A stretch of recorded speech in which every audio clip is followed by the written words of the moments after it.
Run. Okay, good morning. Monday, February 4th, Tufton Board of Selectmen's meeting. This is a continuation of meeting following a non-public session, and let us begin with the Pledge of Allegiance. Pledge allegiance to the flag of the United States of America and to the republic for which it stands, one nation, under God, indivisible, with liberty and justice for all. All right. Do we have any public input? All right, seeing none, let's move to review and approval of minutes. Minutes from Monday, January 28th.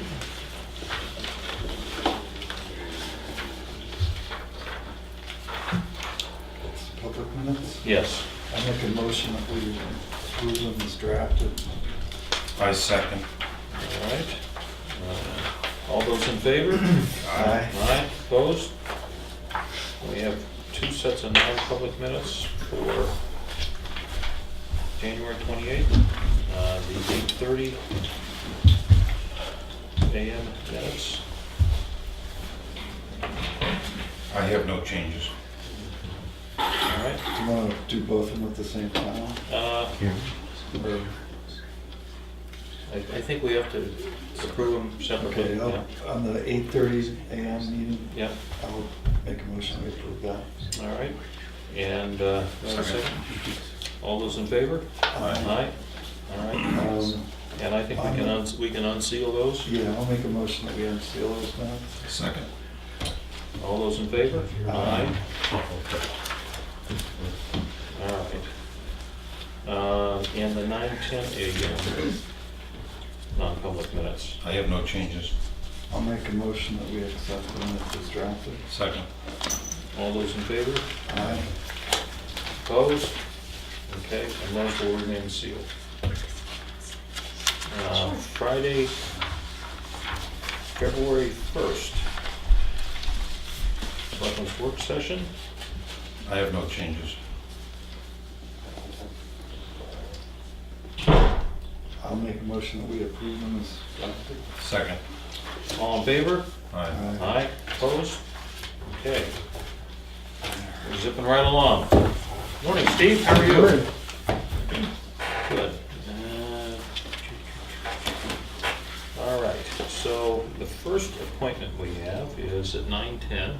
We're actually in advance of that a little bit. Let's go to the signature file while we're waiting. Norma Doe is on the way. Is that right, Steve? As far as we know. Okay. All right. All right. So let's go to the signature file. Have an abatement request for PID 60-3-8. Seeking an abatement of $8,600 recommended by our contract assessor. Well, did you have a chance to look at that? I didn't, no. All right. Sorry. No?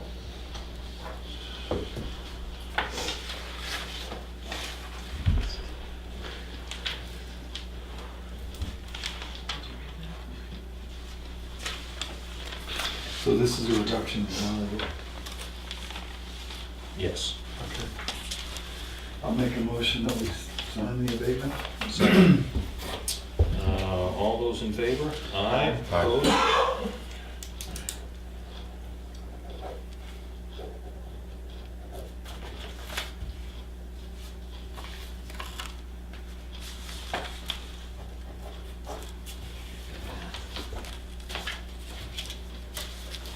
All right. Next, we have a request for change in employment compensation. This is a payroll document for a new police officer. At the grade and grade that we agreed upon. What is that That's grade 13, step 5. in the pay rate? It's 2354. I move. We accept that. I'll second. All those in favor? Aye. Opposed?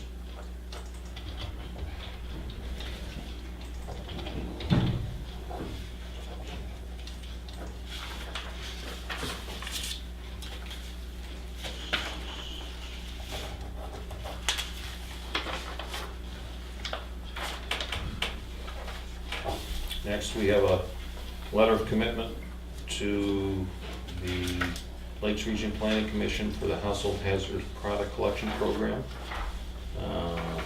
The collection dates for this year are July 27th and August 3rd. Those are the two that are closest to us. As I recall, there are other ones available as well. And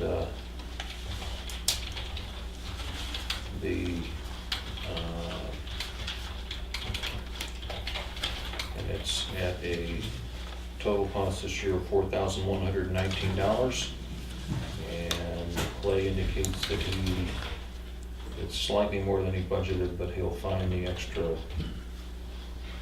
$75 in his budget.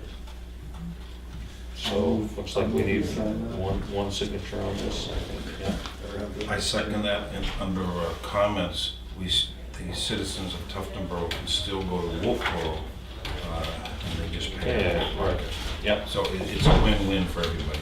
yep. All right, do we vote? No. All those in favor? Aye. Opposed? Okay. Okay.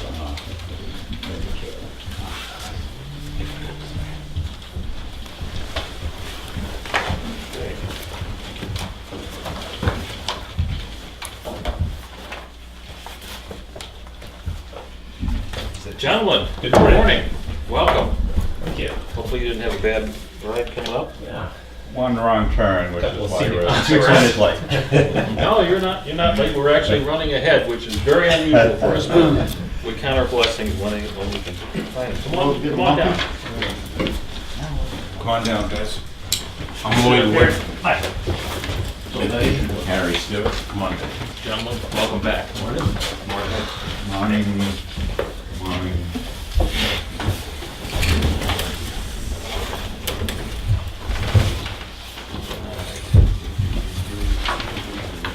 So were you able to see our report that we had submitted to you? And then also our revised proposal? I looked at both of them. Okay. I didn't review them in great detail. I read both. Good. I started reading one when I laid down the other day. No, don't tell me that. It's, my impression is it's very detailed and logical in what it went through, and You'd like us to interpret that for you? so it would help if maybe we could just spend a few minutes walking through what you did and Sure. how we got to where we're at. You went through all of the Yeah. old documentation. So we went into the Wolfboro discharge permit. So they were permitted, 10 years ago or more now. And all of that material supporting that is on file with New Hampshire Department of Environmental Services, and then it's made publicly available through their one-stop program. So we have access to all the records that were submitted. And you can imagine there's hundreds or thousands of documents in there. Most of it is irrelevant to what we're interested in, but we filtered out anything that was relevant to surface water quality in 19 Mile Brook, surface water data, benthic macroinvertebrate data, which are the bugs and critters that live in basically the stream bed, anything algae related, anything water chemistry related, and just kind of began this filtering process to see what is useful. But the idea being, what's going on in the brook? Are there changes? Are there impairments? Are there trends towards changes?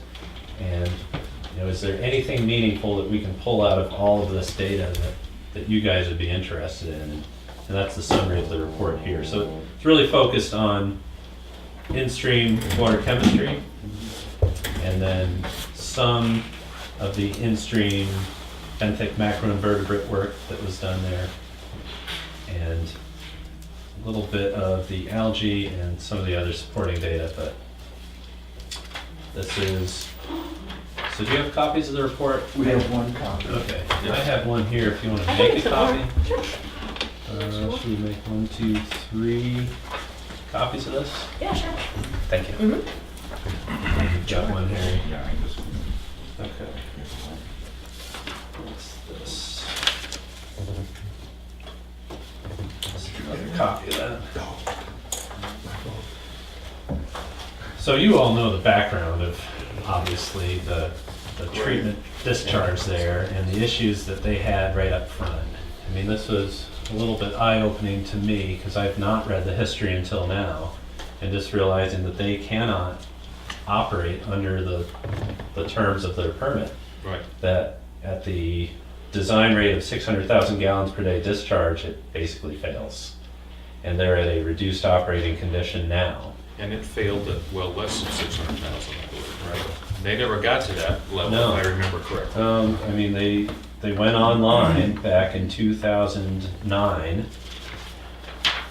and I believe they started discharging at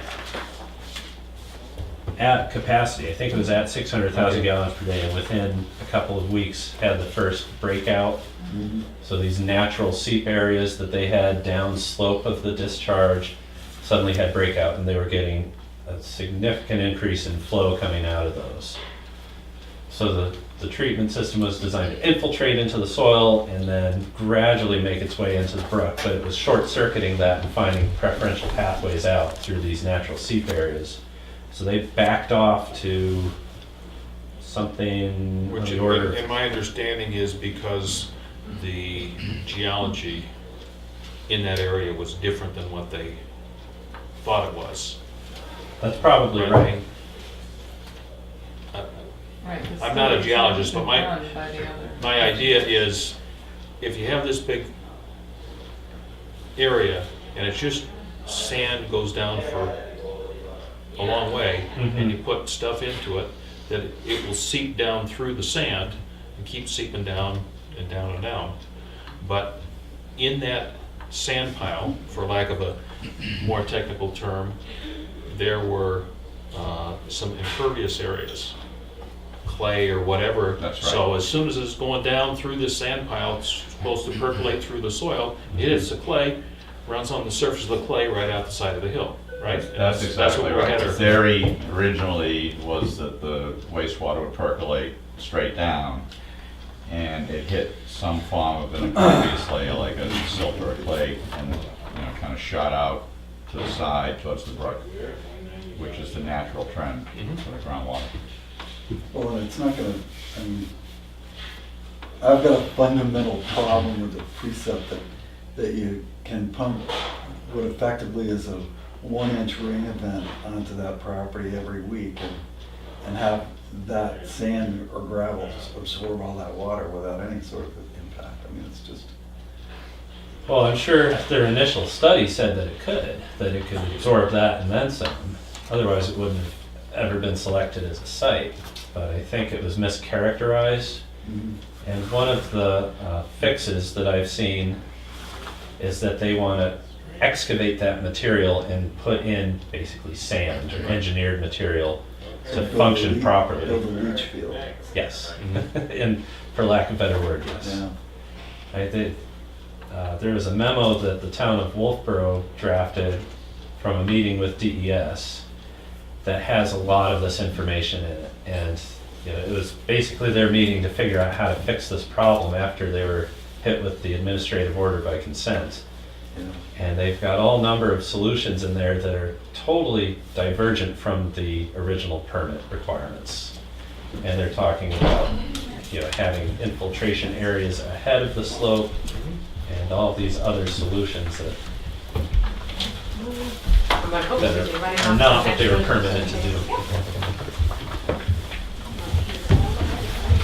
I'm running off some more too. Okay, great.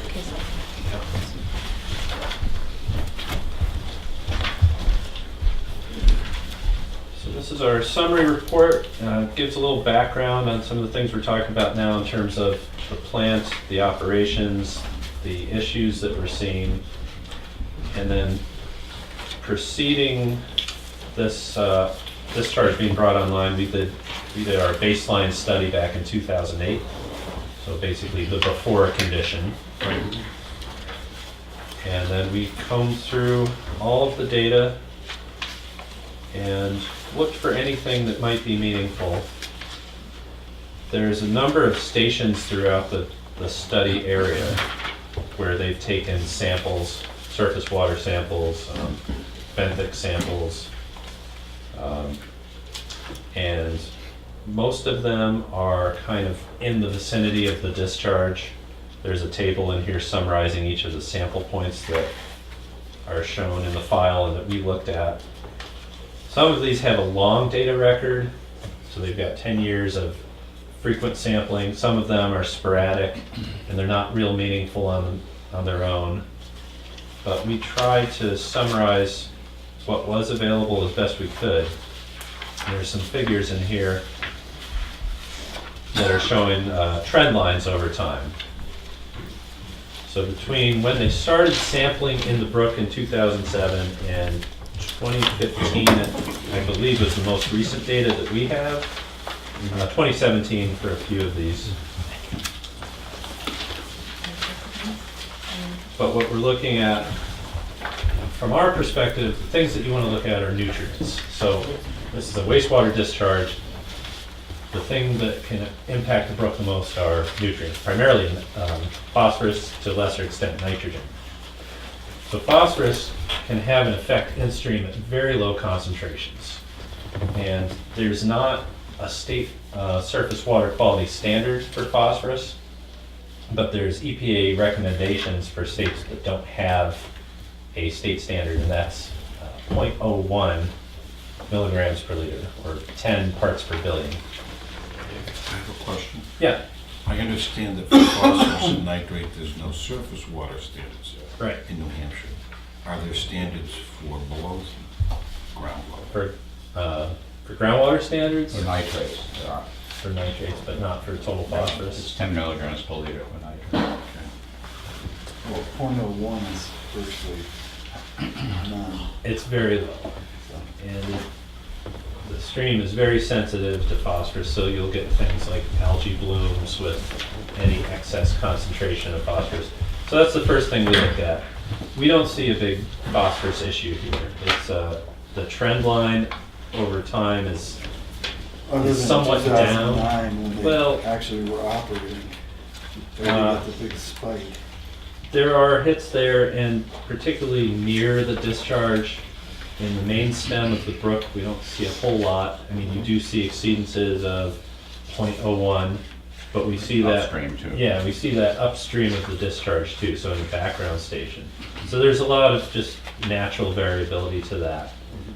But as Harry's pointed out, phosphorus is probably being bound up in the sediment pretty effectively at the discharge. So as long as there's some infiltration there, it should be effective at removing that.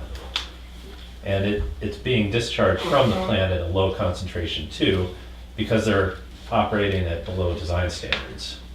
So they're not operating all out at the maximum output that they could be. But we looked at that. We kept a close eye on phosphorus with time, and then phosphorus in space. So where are we seeing it in the watershed?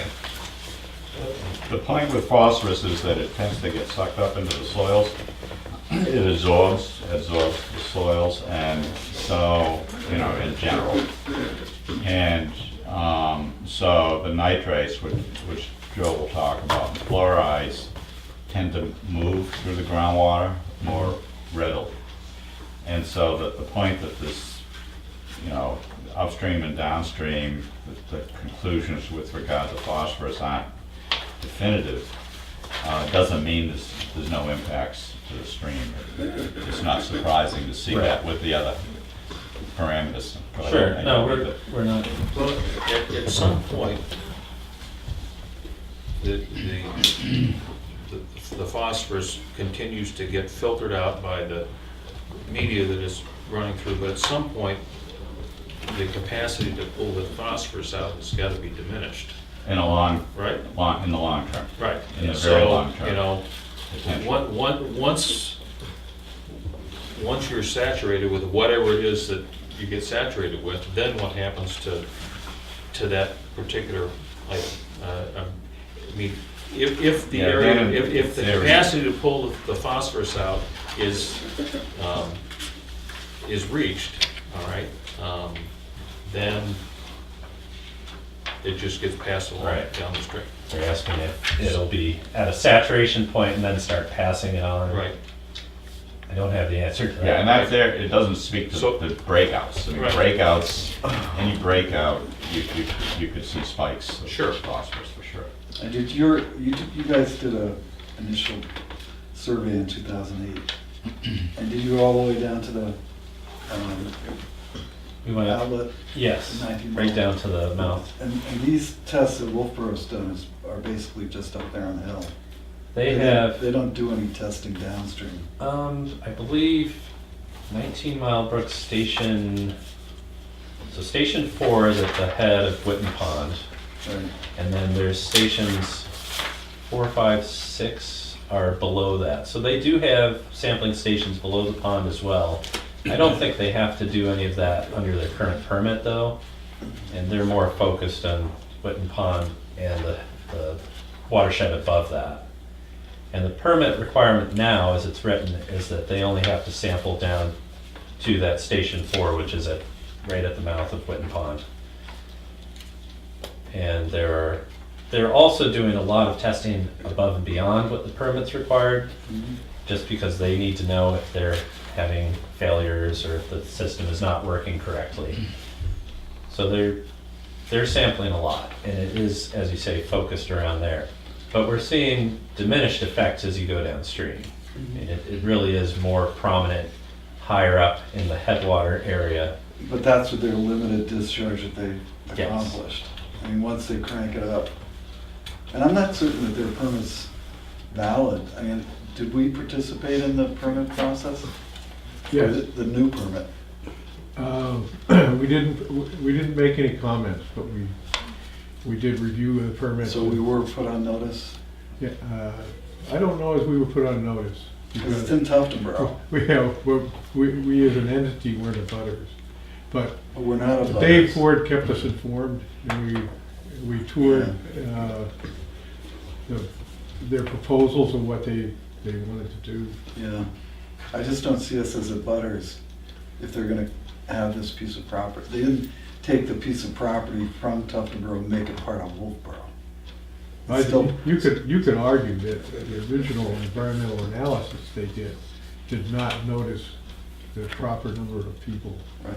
but No, I'm just thinking about potentially affected ongoing. people, but that's I long. mean, we're gonna spend $45,000 with these gentlemen to get some kind of baseline. And that's not gonna solve whatever issues. I mean, going forward is gonna be. We have the baseline. This is to measure the changes to the baseline. But it's not an ongoing survey that you're gonna be doing. I mean, No, this will be It's a for one-time the event. coming year, yeah. it's a one-time event. So, and they haven't even started their discharge back up again, I don't think, have they? I'm not sure at the moment. I don't know. Well, we certainly wouldn't know, because they're not gonna notify us of anything, so. No, the stuff that we can find in their permit file is what's already happened. So in some cases, it's up to date, in some cases, it's a couple of years old, but it's not current as of today. So I'm not sure what their operations are as of 2019.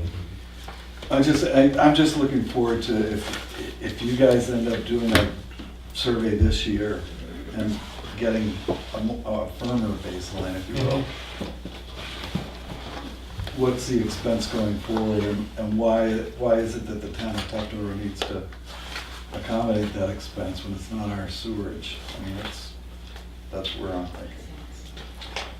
I was gonna ask at the end of this, whether, if we could get a volunteer, would it make sense to collect phosphorus samples at some of the locations that you guys are gonna be sampling from, and whether we could send that volunteer along, to learn how to replicate those samples, and we could carry that forward. The original Lay Lakes program was actually designed to sample streams as well as lakes. But nobody ever gets to the streams. It's tough enough just to get volunteers to handle the lake. But if we could get a volunteer, to do a monthly check on these locations, we could have some kind of long-term. Or we could pay somebody to do it. We budget it. The water chemistry, a volunteer could be trained Yeah. to do, for sure. Well, Well, we can have we can do updated the analysis baseline. from UNH Extension, like we do the lake program now, and then the Conservation Commission pays for that. So, grabbing a sample isn't that technical, as long as it's, done the same way you guys do it. That's Yeah, I very just- straightforward. the updated baseline will be important to establish where we're at today.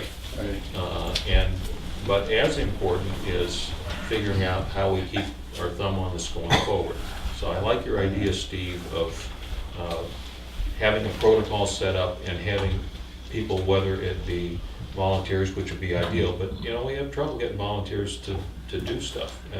Well, and it's troublesome if you do get into, I mean, I had the misfortune of being married into the law for 50 years. Once you go to the courtroom, it's like, how do these volunteers collect their samples? I mean, it's so indefensible. Methodology. It becomes indefensible. I mean, at least with a professional company, you're insured, you're trained, you're engineers or chemists or whatever. So there's an expertise and a cachet that goes along with it. I think that's right. I think volunteer sampling could supplement professional sampling, so you have a check Right. but you obviously get more data cheaper Yeah. if you use volunteers. But at least periodically, you gotta bring somebody in that's. The defensibility is. In the right. profession, yeah. Yeah. Larry, you had a. Couple of things. There was an article in the Granite State News regarding the RIBs, and they're not doing any discharging at this point, but they were projecting to do it in 2019 and going forward. I'm interested to find out whether or not you have a record from them, meaning Wolfboro, of the discharges that they have done in terms of the pilot programs that they've been operational since 2010 or whenever they did it, because they were doing that, and that's how they that's how they found out about the outbreaks, and they were discharging 60,000 gallons to those bases on a fairly regular basis over a period of time. I don't know how long that extended. And regarding the volunteer sampling, that's exactly correct. But you can also have, as a standard, as a protocol, various safety factors of blanks and different things to verify that the data that collected was collected in a proper manner, and that you have supporting background documentation for it. But the issue about volunteers getting on the stand and having to swear that they did it, that's a pain. That you can get. Melissa, you had a question? I Sure, have a Dr. question Zen. on terminology. Are sewerage and effluent interchangeable terms? Effluent is what's discharged from the plant and is what is being discharged into the rapid infiltration basin. So that's treated effluent. It's wastewater that's gone through all of the treatment processes and is ready for discharge. And sewerage is? Sewerage, is that raw product? That's the way I would define it. Yeah. Untreated product, Okay, so they're not discharging sewerage? no. It's treated effluent. Yes. That's what's going into the rapid infiltration basin. They've upped their game on that too. Okay, so let's, So I have that article I just found. Yeah. So All it's right. January 24th. right. I mean, it's shut down for the season. Larry, Okay. let's move along. We do have quite a bit to cover this Yeah. morning. I want us to use everybody's time as efficiently as we can. Great. All right.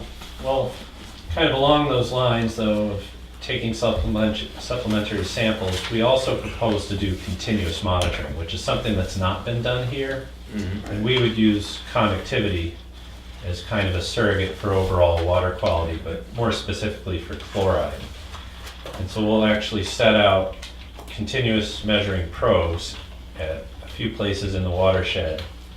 And this will fill the gaps. So we have a lot of point measurements in time, and then these will supplement that with a record that is every day, all day, month after month, to see if there's anything that's happening on an event basis that might not be captured by snapshots in time of single Could that be samples. compared to data that Wolfboro has as to when they're discharging and the rates that they're discharging? And You could, yeah. You could compare it to effluent discharge, you can compare it to any spikes you see in nutrient numbers to see if there's a correlation there. But it's the one thing they don't have that we both see as a glaring omission is continuous monitoring.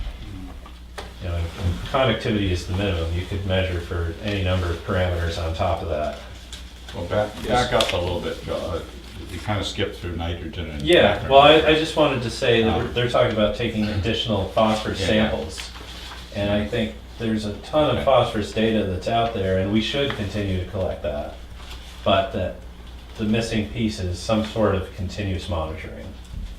But yes, there's, do we have enough historical data on nitrates, phosphorus, and chlorides to be able to establish a correlation between them, so that if we're monitoring chlorides on a continuous basis, that we have some level of confidence that as the chloride level goes wherever it goes, that the other things that need to be watched, like nitrates and phosphorus, are going to either move in similar fashions or not.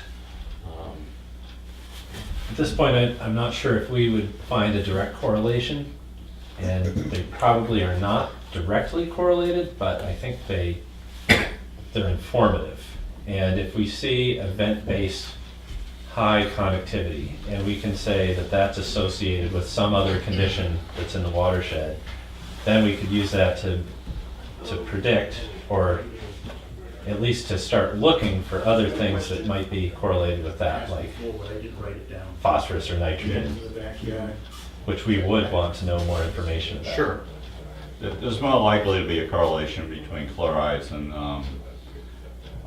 nitrogen, because they both tend to be conservative in the sense that they'll flow, out. And chlorides upstream and downstream of an effluent discharge,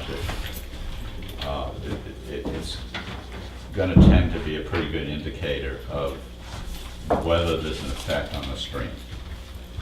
If that answers the question. And there may very well be a correlation with nitrogen. I'd be skeptical about phosphorus. But we'd have to see. I don't know anything about that. I'm just Yeah, no, the possibility. Right. Nitrogen is more likely to pass through the infiltration basin, whereas phosphorus is more likely to be bound with the sediments in there. So, the final figure with the phosphorus is on page 9 here, and this one I put together, and it's just 3 points in the brook. So the blue line is an upstream station, it's outside the influence of the discharge. The gray is at an intermediary position, so basically in the discharge zone, and then the orange is at the head of Witten Pond, so kind of a downstream condition. And you can see that 19 Mile Brook 1 has high phosphorus periodically, and that's in a background condition. So it just shows that phosphorus is naturally variable there, and it's hard to point your finger at the discharge and say what an effect is without more information. Nitrogen is a little bit of a different story for the same reasons that we were just talking about, in that it's conservative, so it passes through. It's not going to be treated by passing through the infiltration basin. So there's a figure on page 10 that shows, this is nitrate, so not total nitrogen, but just nitrate. And you can see the effect bringing the discharge online in 2009. So all of these stations 7, 8, 9, and 10 that are at the high concentrations here on the figure, those are all in the discharge areas, in those seep areas, and then the tributaries that contribute to 19 Mile Brook. And it's obvious the effect that the discharge is having on those. So elevated concentrations that are increasing with time in the tributaries receiving a direct discharge. And then also in the main stem of the brook, we have a slight increasing trend over time since before they brought the discharge online and through 2015. So there's a trend line in the positive direction.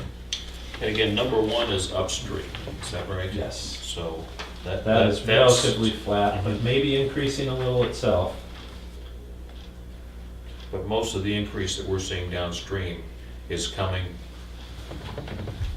from after monitoring point 1.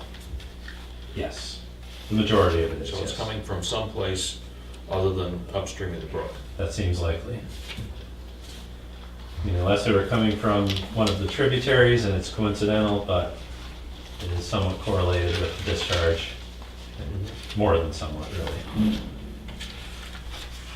So that's an effect, or what we perceive to be an effect based on our review. And again, the effect is most noticeable in the tributaries receiving a direct discharge. Once it gets to the main stem of the brook, it will get diluted. So it'll return to closer to a baseline value there. But increasing over time and with proximity to the discharge. So that was one of the findings that stood out in our analysis.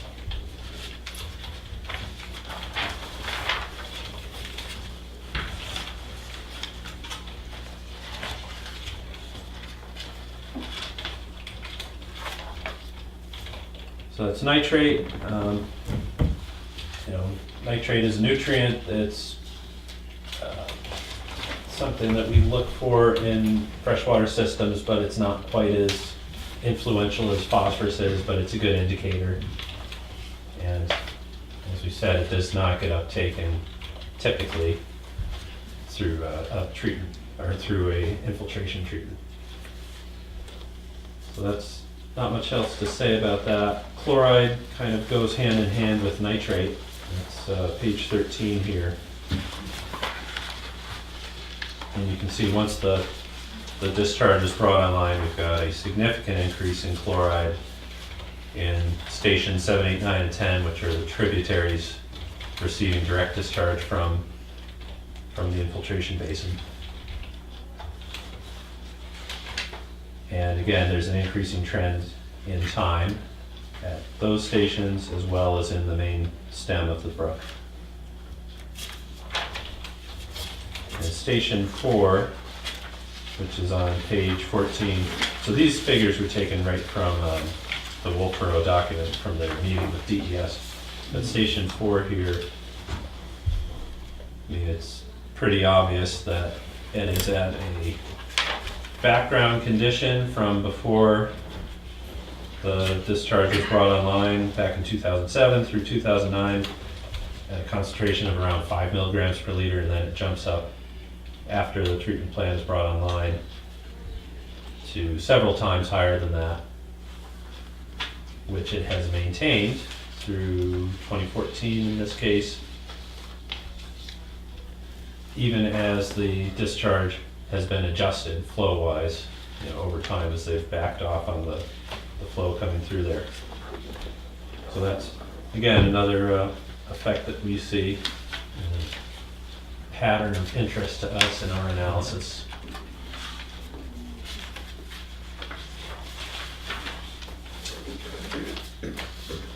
So I think that's water chemistry kind of in a nutshell there, that we see what we think are effects from the discharge. We see them most prominently in the areas closest to the discharge. We see a slight increase in time at most stations for nitrogen, for chloride, and that phosphorus is a little bit noisier, and it's hard to pick out a clear pattern from that. That we have high values of phosphorus, but they're somewhat random and they're not separate from the background conditions, so it may be explained by natural variability. at no time during these tests were they at full capacity, from my understanding. So, Not since they brought it, since the initial test in 2007, which I think was at 600,000 gallons per day, kind of a stress test. Within a couple of weeks of that, they said, we're having issues with that, and I don't think they've been up that high since then. I've got a figure here.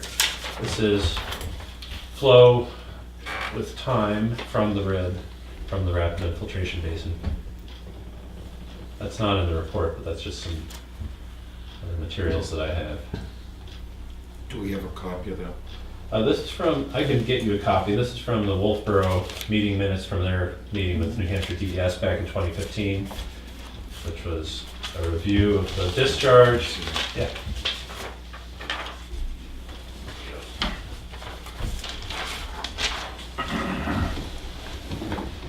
and their permit's still at 2 million, if they can handle it. The last permit was issued in 2015. Let's see if I've got that in here. But yes, they're still operating below design and below their permit limits. But the permit limit's still at 2 million. I don't have that off the top of my head, I'd have to check. Do you have a question? Well, I believe that they are going to be operating at 275,000 gallons, yes. That rings a bell with me. There are no plans to go to the original, it's going to be quite a bit lower. So they found that between 200 and 300,000 gallons per day that is a relatively stable condition. So that may have been written into their last permit, but I think that's their understanding now is how they should operate is below 300,000 gallons per day. Yes. And because they've been making improvements in the sewage system, so they have less effluent to treat and distribute, and they reactivated part of the spray fields, they think Right. they can work at that capacity. Yep. They've cleaned up a lot of infiltration problems that they had in the last 10 years, a lot. Yes, they do have all that information, I have seen it, I don't remember it all. I think it was in stormwater asset management report that was quite extensive. But the INI has been reducing over the years, and there have been a lot of infrastructure projects that continue to address that. New library, Center Street project, it's been a big effort, so, and that will continue. So so they're trying to lower their need. And necessarily, Yeah. because they Because can't they don't. operate higher than that. Right. Yes, and they're aware of that, and they're aware that they can't have more people going on. Okay, thanks. Okay. Lloyd? Yes, I have some questions. Sure. Your background in investigative research in preparation for today, is that public information or is that proprietary information? It's research based on publicly available information. And once we've released the report to you, you can do what you want with that. So it's yours, you own it. Phosphorus and nitrate appear in the environment before and after. Certainly. I finally found out what RBP means on page 14, Rapid Bioassessment Protocol. Yes. In the first sentence, it says that the 19-mile brook has been evaluated in 2008 baseline study and again in 2013 and 2015 per the project groundwater discharge permit requirement. Yes. So who did that? That was the Wolfboro consultant. And that consultant actually, am I understanding that So we did a 19-mile brook was investigated or checked by using this RBP, Rapid Bioassessment Protocols method. That's actually written into their permit. They have to do this. so they actually walked all the way to the lake, right? It's just, no, it would be done at one station, a background station that's outside the influence of the discharge, and then an assessment station below the discharge. And where is that station? That, I believe, is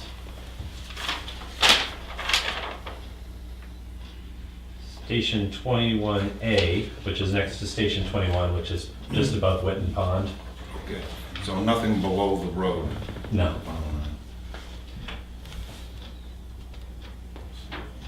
So with that, that's a habitat assessment, and then they also set out rock baskets, which are a substrate sampler for doing benthic macroinvertebrate assessments.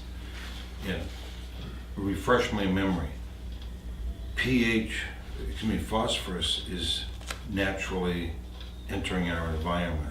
What are some of the other sources other than effluent? Natural sources? Rain? I mean, a very minuscule component of that. Most of it would be coming out of soils and geology. Groundwater? Yeah. Off Wildlife. our roads? Plants. Plants, yeah. I mean, just natural sources that it would leach out of and enter the stream. I would think primarily through the chemistry of the soils, though. On page 15, they talked about macroinvertebrates. Can you give me one or two examples of what is a macroinvertebrate? They're just small insects that live in the stream bed. A mosquito would be a macroinvertebrate, but it would be just the wildlife community that lives in the stream bed. Okay, thank you. Sure. Appreciate your efforts. Yeah, so macroinvertebrates, there's, I mean, countless numbers of them, but they've been studied intensively and they're very sensitive to different water conditions. So by examining the population, seeing how prevalent they are, and then what the composition of that community is, and by having standard metrics that assign sensitivity, water quality sensitivity to these different communities, you can make a comprehensive assessment of water quality just based on that species composition and abundance. So that's why I say comprehensive, because it's not based on any one metric other than how is the wildlife responding to water quality. Yeah, so basically, there's macroinvertebrates that live in, oxygen-rich waters. And so these analyses will indicate that there's a population of macroinvertebrates, and if the population is one that typically resides in oxygen-rich waters, then you've got a healthy environment in the stream. If they're populations that typically are only healthy in waters that are deprived of oxygen, then you've got an unhealthy condition. And those are the extremes. That's kind of what the analysis demonstrates. Another question. When you do a conductivity test, that's measuring electrical what? Refresh my memory. Yeah, so you've got two electrodes and it's measuring the current that passes across that. So the resistance or the conductance, the inverse of that, is what's being measured. So as you add salt to water, the more conductive the water is. And that's indicative of, A chloride concentration or total salts. and they make meters, don't they, Yep. to do that? And that's what we're proposing, is to, this coming year, deploy 4 of those in the watershed and measure continuous conductance for a season, for 5 months or so. That's pretty straightforward, and it's pretty straightforward generally to tie conductivity to chloride. And it's Sure. cost effective.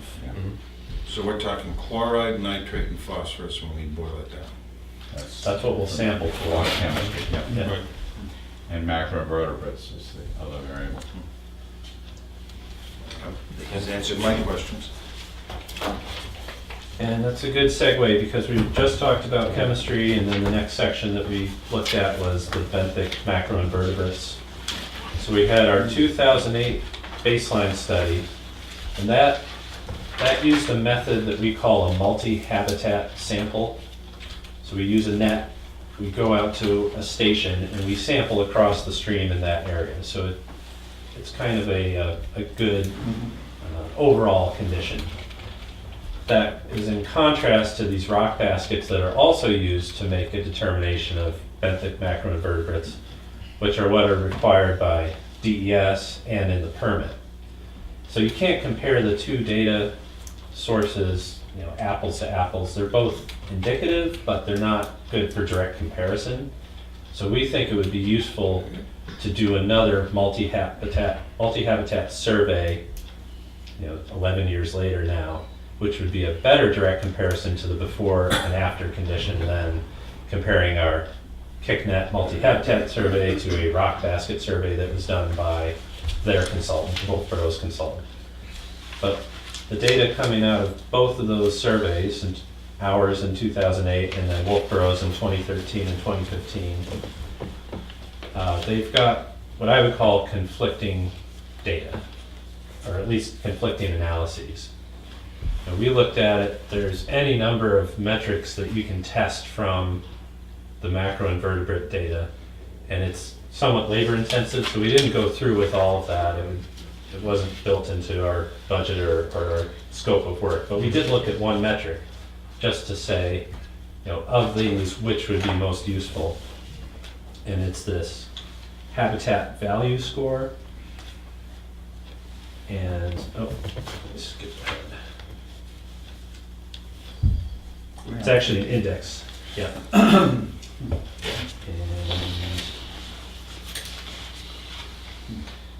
HBI, so that's a Hilsenhoff Biotic Index. And what we saw with that, and this was not a statistically rigorous analysis, but something just qualitative. I mean, we did run the numbers, but DES wouldn't accept it as, tested values. Mm-hmm. We did see this pattern of slightly lower water quality in the downstream station than in the background station. So there may be an indication of not an impairment, but a trend towards lesser water quality in the area of the discharge. DES ran their own analysis on the 2013 and 2015 rock basket data, and they summarized that in a single statistical metric. And in that case, it was kind of inconclusive. It's a pass-fail threshold test, which is not all that useful. I mean, we would prefer to see all of the metrics that were entered into that. And I think they had instances of both the upstream and the downstream station failing the threshold test, so not very conclusive there. And all the 13 and 15 tests were all from Witten Pond up.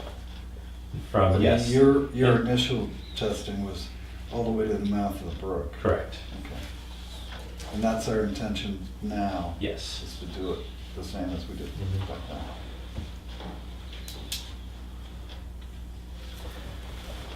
So, interesting data. We can't draw any strong conclusions out of what's been done. Their pass-fail was a composite? Yes. Okay, So you so took- some of the things failed, some of them passed, but if the ones that passed are enough to bring up the ones that failed, it looks okay. Potentially. Yeah. I scratch my head at that methodology because it doesn't offer a lot of additional information besides the either pass or fail this threshold.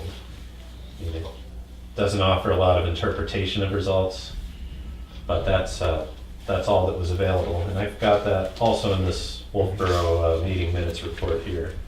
Let's see that. So biomonitoring 2013 and 2014, not 2015. We ran the 2015 data, but that's not available in this.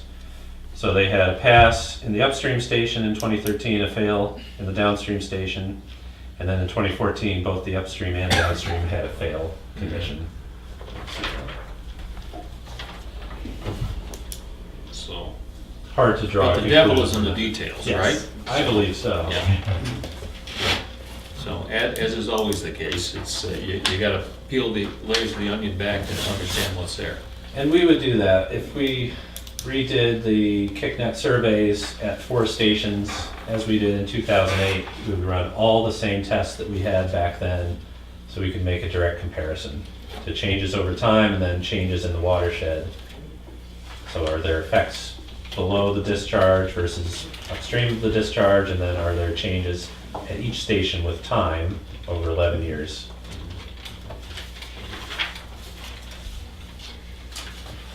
And for the testing around the RIB, are we relying on their gathering of information, or are you gonna have access to those wells? We're not proposing any groundwater work with this. We would just be doing in-stream surface water work, and it would be our own So data. whatever baseline there is gonna be established by their testing above the RIB. We'll continue to look at the information that they provide that's in their file. You know, we've already done quite a bit of analyses here, and, you know, it's all complementary information. So we'll summarize what we will do in our studies as well as what's available in the file. But there's no reason to not use that information. And the points where you're gonna be sampling are the same points that have been used in the past, is that correct? That we have used, and Right. they're pretty much the same points that, that the Wolfboro consultant is using as well. So our station 1 is at the mouth of the brook. They don't do much, if any, sampling there now. Station 4 is at the 109 bridge, which I believe is our station 2. Station 3 is upstream of Witten Pond, which I believe is their station 21, and then reference station is near 19 Mile Brook 1. So we're using a lot of the same points that they are. And those are just natural places to sample anyway. So you don't want to sample in the pond necessarily, because that'll have its own effects versus a rushing brook. So. Question, Kelly? All set. I'm good. All right. So that is the summary of the report that we wrote. And I don't think it changes much in terms of what our recommendations are for further study. The one thing that we are recommending is continuous monitoring of chloride. You know, we could offer continuous monitoring of dissolved oxygen, chloride, pH, and, well, conductivity, not chloride. One's a surrogate for the other. But that would be far more expensive. Just to monitor conductivity is relatively cheap and easy, and it doesn't require a lot of calibration. It doesn't have a lot of instrumentation errors. Dissolved oxygen tends to be a lot more picky and requires a lot more maintenance and upkeep. So that's the big one. And then we would also recommend continuing to monitor for total phosphorus, nitrate, and chloride, probably once a month, just because that would coincide with our field visits for 5 months. And then also with the chloride, we need control points to compare to our conductivity data. So we can match up, and we can basically create a calibration curve from the chloride laboratory data to our conductivity measurements in stream. Did you do the elastic test, the baseline? I was not involved with that Who one. did the last baseline study down there? Oh, Norman was. I wasn't personally involved. What year was that, Steve? That was 2008 and 9. 2008. And what was the cost? About 45,000. That's my recollection. Thank you. And then we also recommend dropping the wildlife study at this stage. We haven't seen anything that would indicate a need to update that would take precedent over any of the other work we're proposing here. We will do a rare, threatened, and endangered species analysis just to make sure that those species lists haven't changed. And if there's any reason to think that there are sensitive species in the watershed that should be investigated, you know, we would put that as a recommendation for future work for you guys.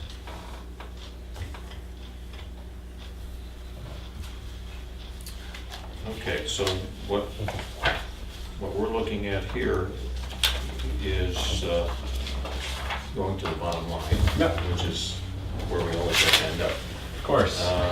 45,870 is the projected cost Yes. for doing a water quality study, the fish macroinvertebrate and aquatic habitat study, rare, threatened, and endangered species review, making a report, and so on and so forth. $45,877. 870, 870. 70. Yes. Right. Which is up a little bit from what we had in the previous. And that is adjusted based on adding to the surface water quality study to do Okay. the continuous monitoring. And adding some time to the final report for further analysis with the macroinvertebrates, so we can run the statistical analyses on those. The 5 months that you're planning to run that, or what, when are you starting? May, June, July, August, September. So we'll have a final report in November? That would be my best guess, end of November. And if you have a hard deadline for that, we'll accommodate that. And I was thinking, if we wrap up our field studies in September, that gives us a month and a half to write a report, have you guys review it. If you recommend any changes or revisions, we can get that done by the end of November. Yeah, well, my thought is that in our calendar, that probably works fine. With the final report from this year's study, we're going to have some additional information to look at that will inform where we're going forward. And in terms of the annual calendar, we're always looking toward, got to get stuff through the budget season, make sure get it in the budget so we can take it to vote at town meeting and get it blessed to move forward. So I don't see that November is going to be a problem for us in terms of staying No, with I our, think with it the- with the, works. with the, with the annual calendar. Yeah, it Right. works as far as the budget's concerned. Yep. And I'm sure you're gonna let us know if there's any anomalies that happen during Sure. that time. Mr. Wingate. We're in the middle of a watershed plant project with GeoSyntech. Are you willing to communicate with them so that they would be able to integrate your report into the watershed plan? Does that fall on us or the town? That's. Well, I'm talking about your company communicating with them.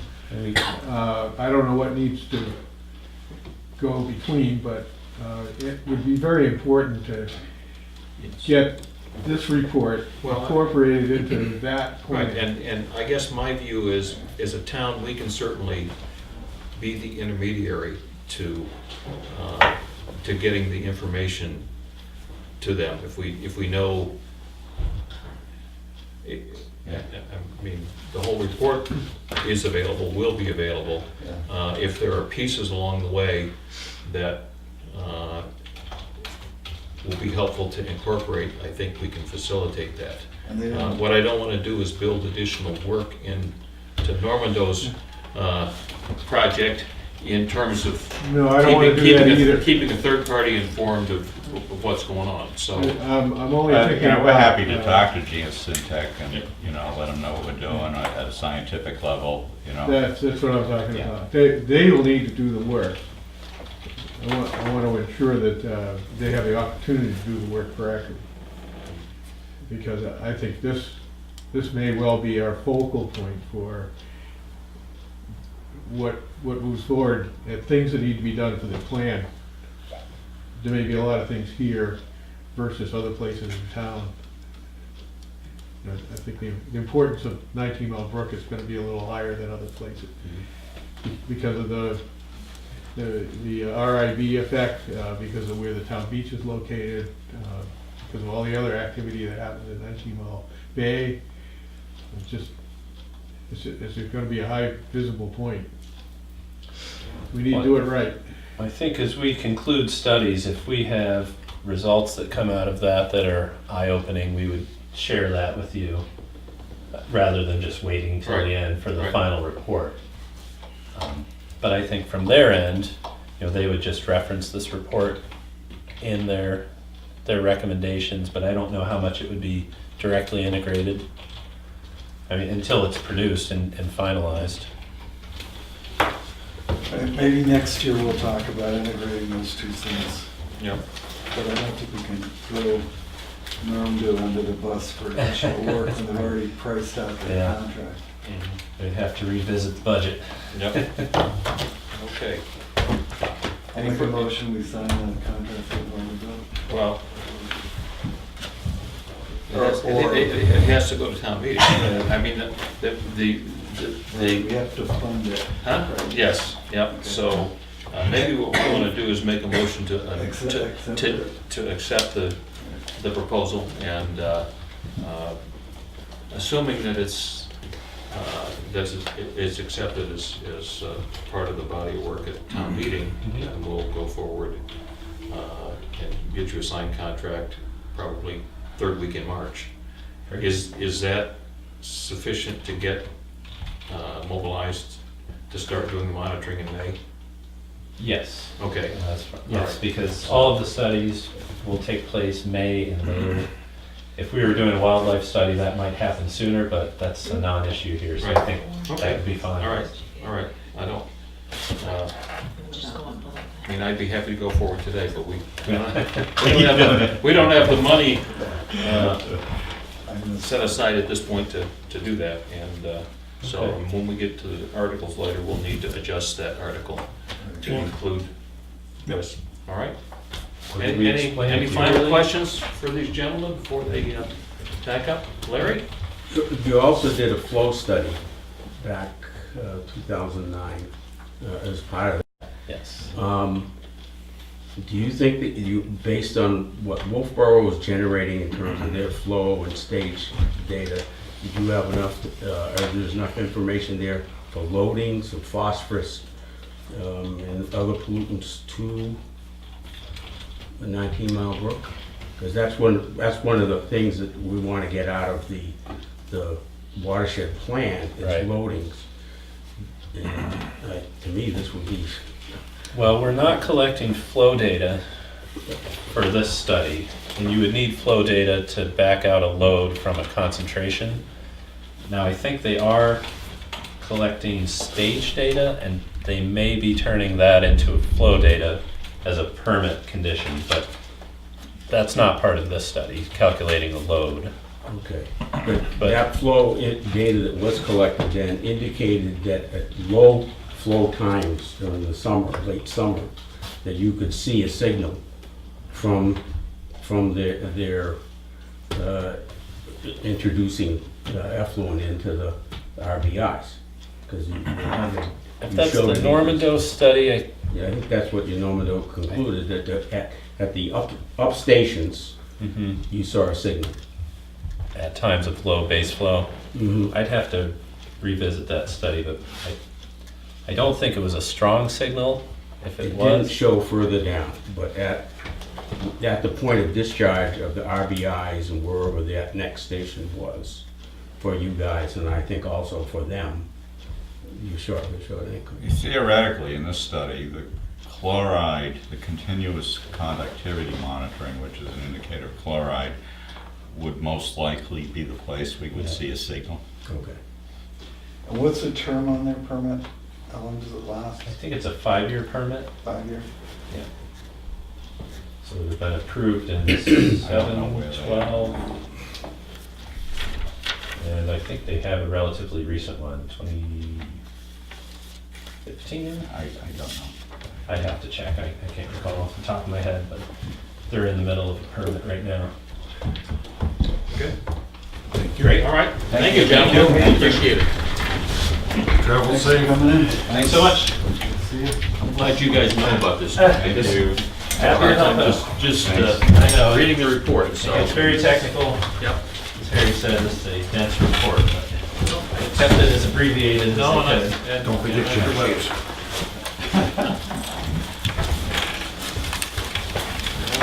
Thanks. Good luck. Thanks.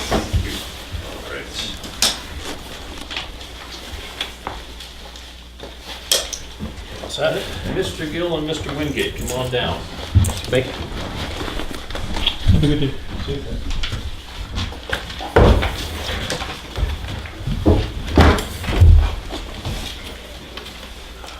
we have from Sandboard Head and Associates, a second opinion review report on the seepage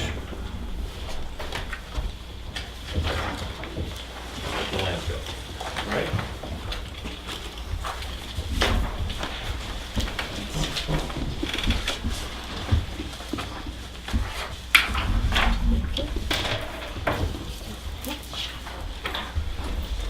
Do you have any other copies?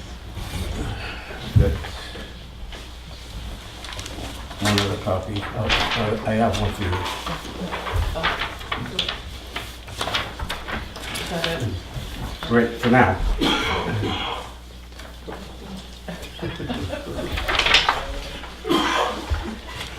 I think I have one. I think I have one out.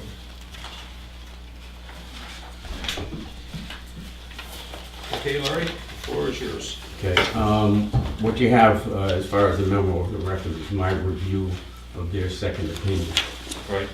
And the two diagrams that came from their report, I think are key to understanding what they were saying about their review, interpreting a lot of the data as they did, and conclusions going forward. On the first one, I think it says Exhibit 2, schematic site of the site monitoring well construction. And the thing to focus on are the well screens. So what they do is they drill a well to a depth, and then within that well hole, there is a screen that allows water to pass through. One of the things that Sanborn Head saw about this is that these are very long screens. So they're bringing water in from a lot of depth. When they collect those samples out of there are opportunities for homogenizing, if you would, the depth, the contaminants within that.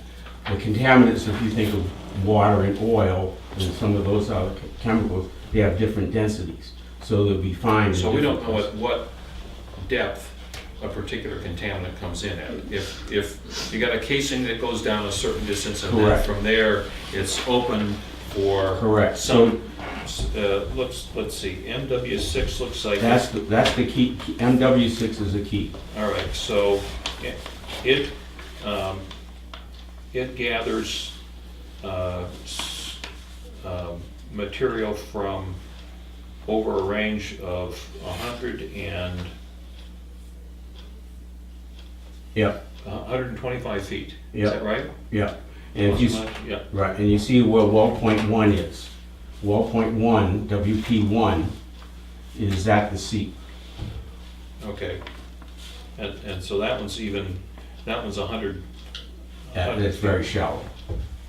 Yeah, it's only a foot deep. Right, right. Oh, well, I'm sorry, well point 1, right.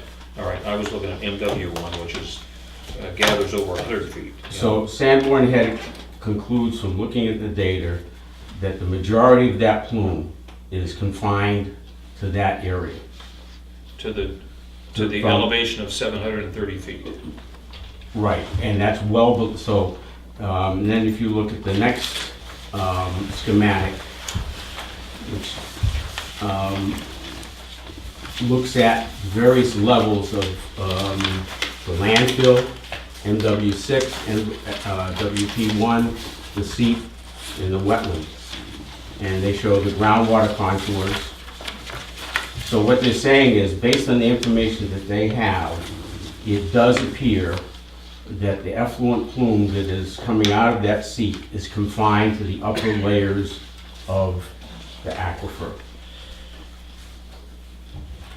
Because That's good news, right? that is good news. That is because the well is collecting water well below that, and they're not seeing levels of contamination down there.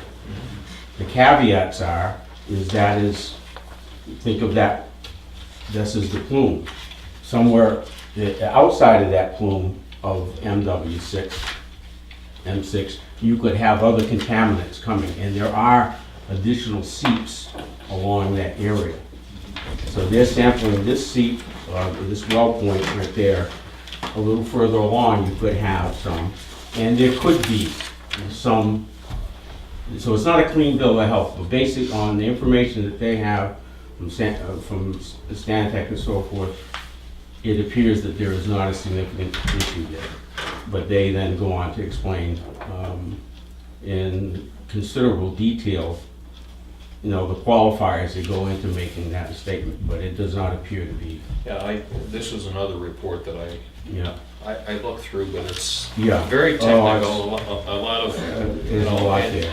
There's a lot there for sure. But very well written. Which is good, because I think you want something dealing with a technical subject to be thorough and to Yeah. be able to take somebody that knows this stuff, look it over and say, okay, I understand what's going on. In my opinion, they did exactly what we asked them to do, which was to look at that data, review it, synthesize it for us, and then, more importantly, make some recommendations about how the collection of that data going forward could be improved to get better quality data. Because, again, as they point out, that what's being done by Stantec was approved by the state, but there are ways of doing some of this better. So, for example, in the well screens, what they do now, or again, this is according to them, you drill a more discrete well down to a depth with a shorter screen, so that you're collecting wherever that bottom of that screen is, you're not diluting it. So what the process is that they purge it. So when you're doing that, you're getting a good sample, but you're also mitigating any potentials of getting a slug of something that you would want to know about. You'll get the results of that, but it'll be diminished because you collected it over a much bigger volume.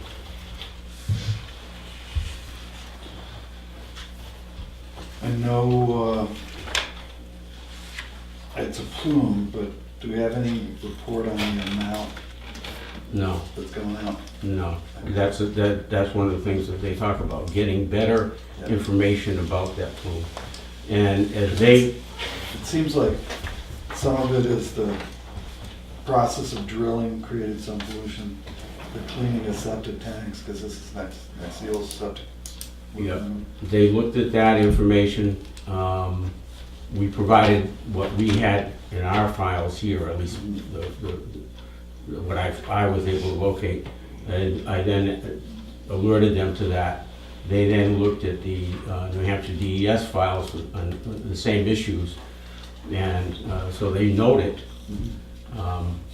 but that's, I didn't think they found anything that made it any worse in terms of that. That's a factor. That old septic facility has the same issue. Yep. So they have 8 recommendations in here, which seem to be pretty straightforward, but. Yeah. A lot of them relate to me, at least the way I interpreted it, is going forward, they would think we would want to look at some of these things and modify either some of the sampling protocols. I would certainly think that, however the town decides, if they want to stay with Stantec, but certainly get this in New Hampshire DES, have them look at that and make whatever changes make sense and are cost effective to do it. Yeah. So the first one is surface water sampling, down gradient of the Beaver Dam. And then the second one is conductivity monitoring. Just like Normando was talking about on. Yes, yes. And again, it provides ongoing data, ongoing picture of what's going on in those particular wells, not just a snapshot today and one in 6 months or whatever. Is it steady? Is it up and down? And again, the connectivity is a I don't think this is pro- automatic sampling though, Huh? this is still No. periodic Yeah, sampling. and, It says logging conductivity probe, which yeah, so the logging suggests to me that there's some, Right. over time, it's Yeah. checking this, right? It's so I think one of the things that I felt was that they were saying this is not a clean bill of health. The issue of whether or not there is contamination getting further down into the greater aquifer is still there, but there are no indications that that's happening. The caveats are when you drill the well, the well accesses different cracks that are in the bedrock. So if the contaminants can move differently in different ways. Again, where they look at it, they're looking at the plume coming up this way. There's something over here to the right or the left of it, outside of that plume influence. You could still have migration there, but you're not picking it up because you don't have anything in the way of doing that. So they like the electromagnetic testing. They think that's proper way to go about doing it, but they have a number of recommendations to make that data better, and they thought the Stantec proposal was light in terms of details about how you would actually do it, what you would be looking for, the instrumentation, a number of factors there that they spell out very clearly that I guess if they were doing it, this is how they would do it, and whoever does it, I think we would say, look at this and So it's a modification of our annual testing that we're doing with Santa. yeah, I would say, They just want to right. make it a little more comprehensive. yeah. But that's probably not a bad idea. Yep. So the next step, of course, is to go back to Stantec and help us understand from what we're doing now to these things, where does that go and what does that cost-wise do to Right, and how does it affect our permits and all the rest of it? I mean, we need to expand our testing to include recommendations, so. Yep. Are you contractually committed to Santec? Yes, Yeah, we have. it's a budget line and. We have an annual contract with them. I think we've signed that contract for this year. Yeah. I would consider long-term switching over. Well, I think once we establish what it is we want to do, then putting an RFP out is absolutely the way to go.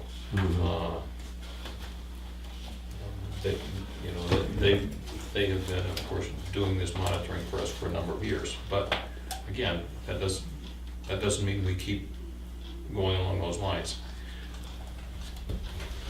And maybe we can put the whole thing out in an RFP now, but I can't write the RFP because I can't translate what's here into what needs to happen. Not only that, but my understanding is anything that we do with respect to the sampling that's done for DES on the closure monitoring, got to be blessed by them. Yeah. If we go out with an RFP saying these are things we want, without DES's agreement that's going to satisfy our commitment to them. I think without question, that proposal should go to New Hampshire DES, the Waste Management Division. I don't know how aware they are of us looking for a second opinion, but whether they are or not, going forward, we should certainly let them know that. That this is opinion, we got the Sanborn Head, let them look at it let them comment on that. and So, make so, any so adjustments. you're suggesting that the next stop would be to DES? Yeah, sure, I would let them see this. Well, yeah.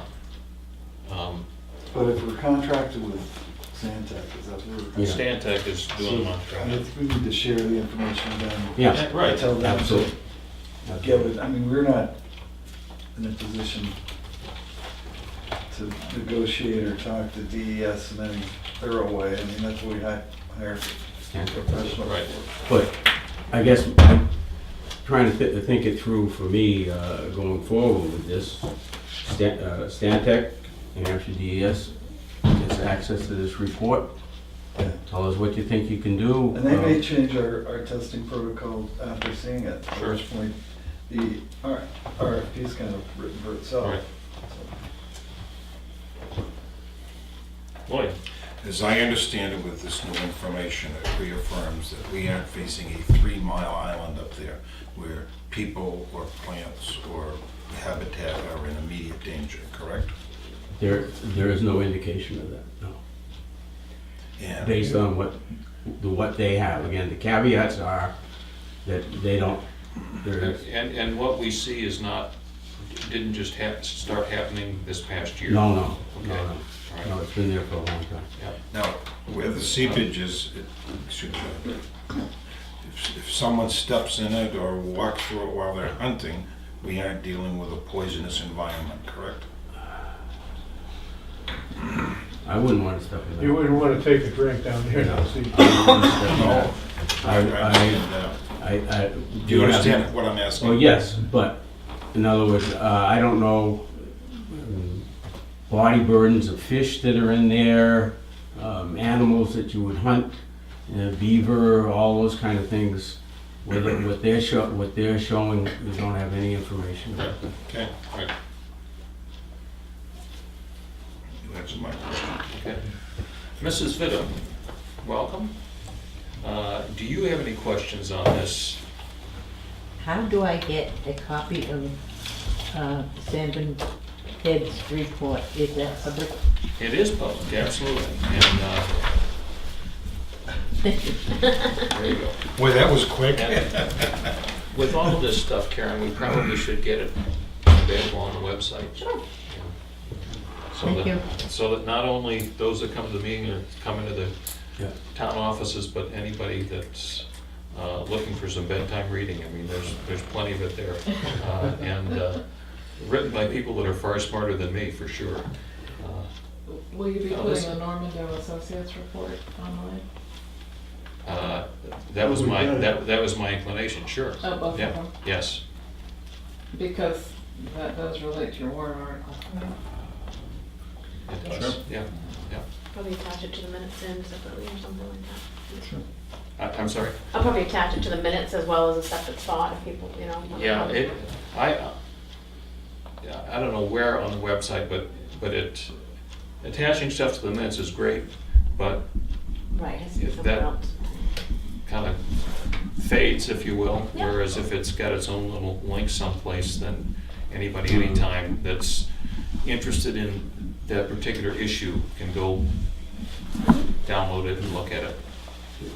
And any report like this generates all kinds of questions. Well, what about this? What about that? That's fine. I mean, and- that's the whole idea. Yeah. You know, I don't have the answers. No. You're probably closer to the answers, but there are smart people in the general population that can look at this and pick up some stuff that is beyond what I can comprehend for sure. There was one other thing that they pointed out, was that the cap material that was used by, I think it was Dufresne and Henry in the closure, contained, May have PFAs. correct, Yeah. they used this short fiber paper. Right. I don't even know what that is, but, Basically, pulp up used paper, okay. and they mix it with soil, and it puts the organic matter in, turns it into loam, artificial loam, so to speak. Yeah, And okay. it's very absorbent. That's the big thing, so that you take this you make this little man-made hill and you cover it with dirt, and then it rains, dirt's gonna start washing off. This puts just like this absorbent blanket on it. And it lasts for a while, until you can get like a grass seed to catch and hold it. Well, certainly the grass is well established Yeah. out there Yeah. on the, But they're indicating that's a potential, might be a source of the PFAS that you're picking up from some of the other samples, of the sample sites that they have, because it would be part of the runoff. and PFAS is a part of our conversation today that wouldn't have been 5 years ago. Absolutely, So, absolutely. you know, whether there's any real concern or indication there, anybody that's doing work like this has got to, I think, at least raise the potential that there's something out there, because it's something that was more pervasive in society, I think, than most of us And it's, knew about. you know, well, some would say, okay, that this, hindsight, second guessing, but, I mean, Stantec should have been aware of that. Stantec should have communicated that as a possibility.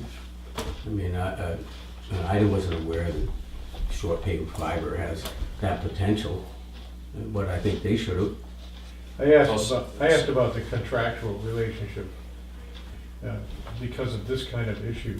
I think there's a need to be able to communicate with a knowledgeable contractor like this about the wisdom of following his recommendations and not be billed for every other word. You know what I mean? Yeah. I'm just unhappy with Stantec personally.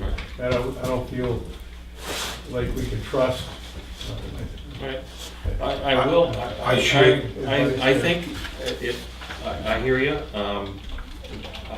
What I recall is that the monitoring that they've done for us over the years has satisfied the state's requirement, and based on what I've heard from other towns, has been at a reasonable cost. That some other towns in their monitoring pay a lot more and have poorer service out of who they're using. So that's not to excuse what we're getting from Stantec, and we've been using Stantec for a long time, okay, well before the PFAS came along. I know they looked at some potentials for monitoring there, but they may have not taken an overall look at this in, I hear what you're saying. I will, however, note that the reason Sanborn Head isn't here today is they were happy to come in and present their report if we paid them $500 to come to the meeting. So that maybe that's just part of how this industry works. And you build your cost models. At the end of the day, if your business isn't making money, you're not going to stay in business. So if it's just sort of par for the course in the way they do their business, that every hour is billable, then that may be part of it. I mean, you're not necessarily gonna get good advice if somebody's in selling, their service. Right. So, there's Right. that side too. That's why, if we were to switch or consider another one, I would think a preliminary discussion about our relationship in the future, the need to discuss some of this additional testing and what it's gonna cost and what the benefits would be. I think that's all pretty important. And Larry and I can't answer those questions. Right. You need a level of expertise and somebody you can trust. I would want to get all those issues out on the table before committing to somebody else. I just think that they should have been more proactive on behalf of the town for some of these things. Looking at the data, again, benefit of hindsight, some of those things, Okay. I think we should have known that. Yep. No, I hear you. You're a lot closer to it than I am, and I don't disagree with you. And anytime we're in a relationship with somebody that's a vendor for the town, we need to always look at how the relationship serves the community, and also look look at alternatives, just because the guy we're using today may be doing a bang-up job for us, but we owe it to our taxpayers to continue to make sure we're getting good value for the dollar. And value isn't just the dollars out the door, but the full scope of the services provided as well. I think Larry and I would both recommend that the additional, their recommendations are worth following and not necessarily expensive, although we don't have an estimate of that. But it's certainly worth looking into. And it could, for example, putting a shallower well in at 0.6 might answer the question of whether this can be intercepted into a small lagoon or pool that could be pumped periodically, and then basically eliminate that. Or, maybe it's just not fixable because it's coming out so low and drifting out in so many places. We don't know, but I think the information they give is a tantalizing hint that there's a possibility of intercepting this leakage. And I don't think it would be terribly expensive to get the additional information. And would make a lot of people feel more comfortable if they know that surface water isn't contaminated. I think we think that most of the bad stuff is precipitating out and probably staying right there in some sludge. But we don't know that. A little testing downstream would answer that question. We don't know if the PFAS is coming from that material that's put on there, but it wouldn't be, I don't think it would be an expensive test to core out a little bit of soil there and check it. Those are the kind of things we can think of, but we have to find out from them what the cost would be, and maybe phase it out through a few years so it doesn't break the budget. I don't know. But you need somebody to talk to do that, and somebody you trust. And I think it would be important to know what it would cost to get that kind of advice. Right. So that's the next step. Yep. All right. Okay. Do that. Anything else on this subject? All right. Thank you, gentlemen. Well, Steve's gonna stick with us, I think. Yes. Steve has, I want to say that Kate's been heading this up for the commission, and she couldn't attend this morning because she's having an appliance delivered. Set that appointment before we were on the agenda, so okay, all right. So you stuck with me. No, that's fine. All right. The floor is yours. I think all I have to say is that I was hoping to keep it simpler than this, but if this is what's recommended, then this is the wording we go with, I guess we go with. Recommended by whom? By Rick and, So, I don't know. walk us through the background here, would you please? Okay, the background is, when current use taxation was proposed, the model at the time was to have a penalty if land comes out of current use.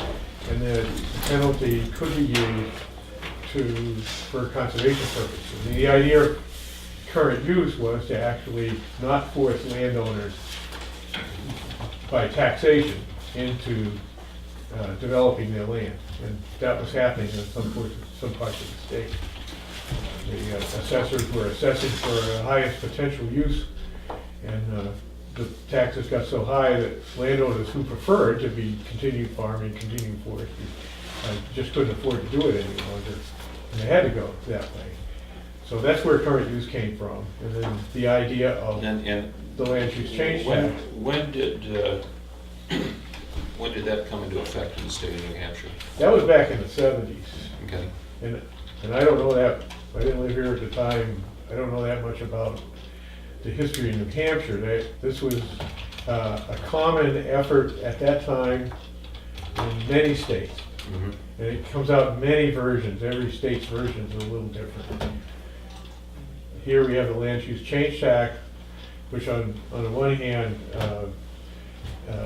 incentivizes keeping land in current use, and on the other hand, the idea was to make it available to conserve land as land was developed and disappeared from the landscape, so to speak. And then I think the legislation in New Hampshire, the legislature decided to make it a choice of the town whether to put that money just back in the town coffers or to give a portion for conservation, to go into conservation funds, which can be used for financing easements or financing the purchase of land. I don't know what the situation, Conservation Commission in Tuftonboro has been here longer than the last warrant article that gives us the current situation, but that was back in 2002, I believe. And the town decided to, at town meeting, decided to devote 50% of land use change tax, but not to exceed $5,000 to go into the conservation fund. And that was a negotiated amount. I mean, I was there in 2002. I was here in the 1970s, so I lived here a long, long time. The reason why the land use change tax question is out there is because initially, when current use started, that land use change tax was to reimburse the town for lost taxation. And the only way that some of these towns, I think Tuftonboro included, could buy into a current use program to conserve land was have some out somewhere, because you're removing significant portions of property from taxation essentially. And when the legislature was enacting this, they were trying to get as many players as possible to buy in. So you end up with a land use change tax. In 2002, there was a similar warrant article to this that wanted to have, I think Ann Hackle was on the Conservation Commission back then, wanted 50% of the land use change tax to go into the Conservation Commission coffers. And the question then, and it's going to be a question for me now, was do we want to take taxation money and put it in the hands of an unelected board to expend it their whim for all intents and purposes? You have to get the approval of the selectmen, but you don't have to go before the town in order to expend the money. Whereas, so let's say we took in $50,000, now you got $25,000 worth of essentially tax money to buy a piece of property or do some project with it, without having to ask the voters whether or not you can spend $25,000 doing that. And there was resistance, a lot of resistance back then, and I think there's going to be a bit of it for me today, in that I don't think the Conservation Commission's ever been refused money for a project like your wetland survey or whatever, and has been encouraged to do more projects than you possibly can handle sometimes. So to take it out of the, take the allocation of funds away from an elected board and put it into the hands of the Conservation Commission is troublesome from my perspective. Okay, let me address that. Okay.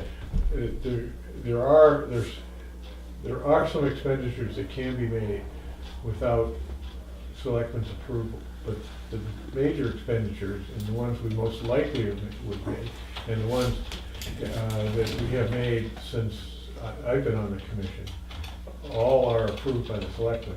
Right. So, and that would be the case of purchasing property or enacting an easement with a landowner. In both of those cases, the approval of the selectmen is required, and a public also a public meeting by the Conservation Commission is required. The exceptions I can think of is that you can use the Conservation Fund for things like appraisals for property, or for a legal opinion, surveying boundaries.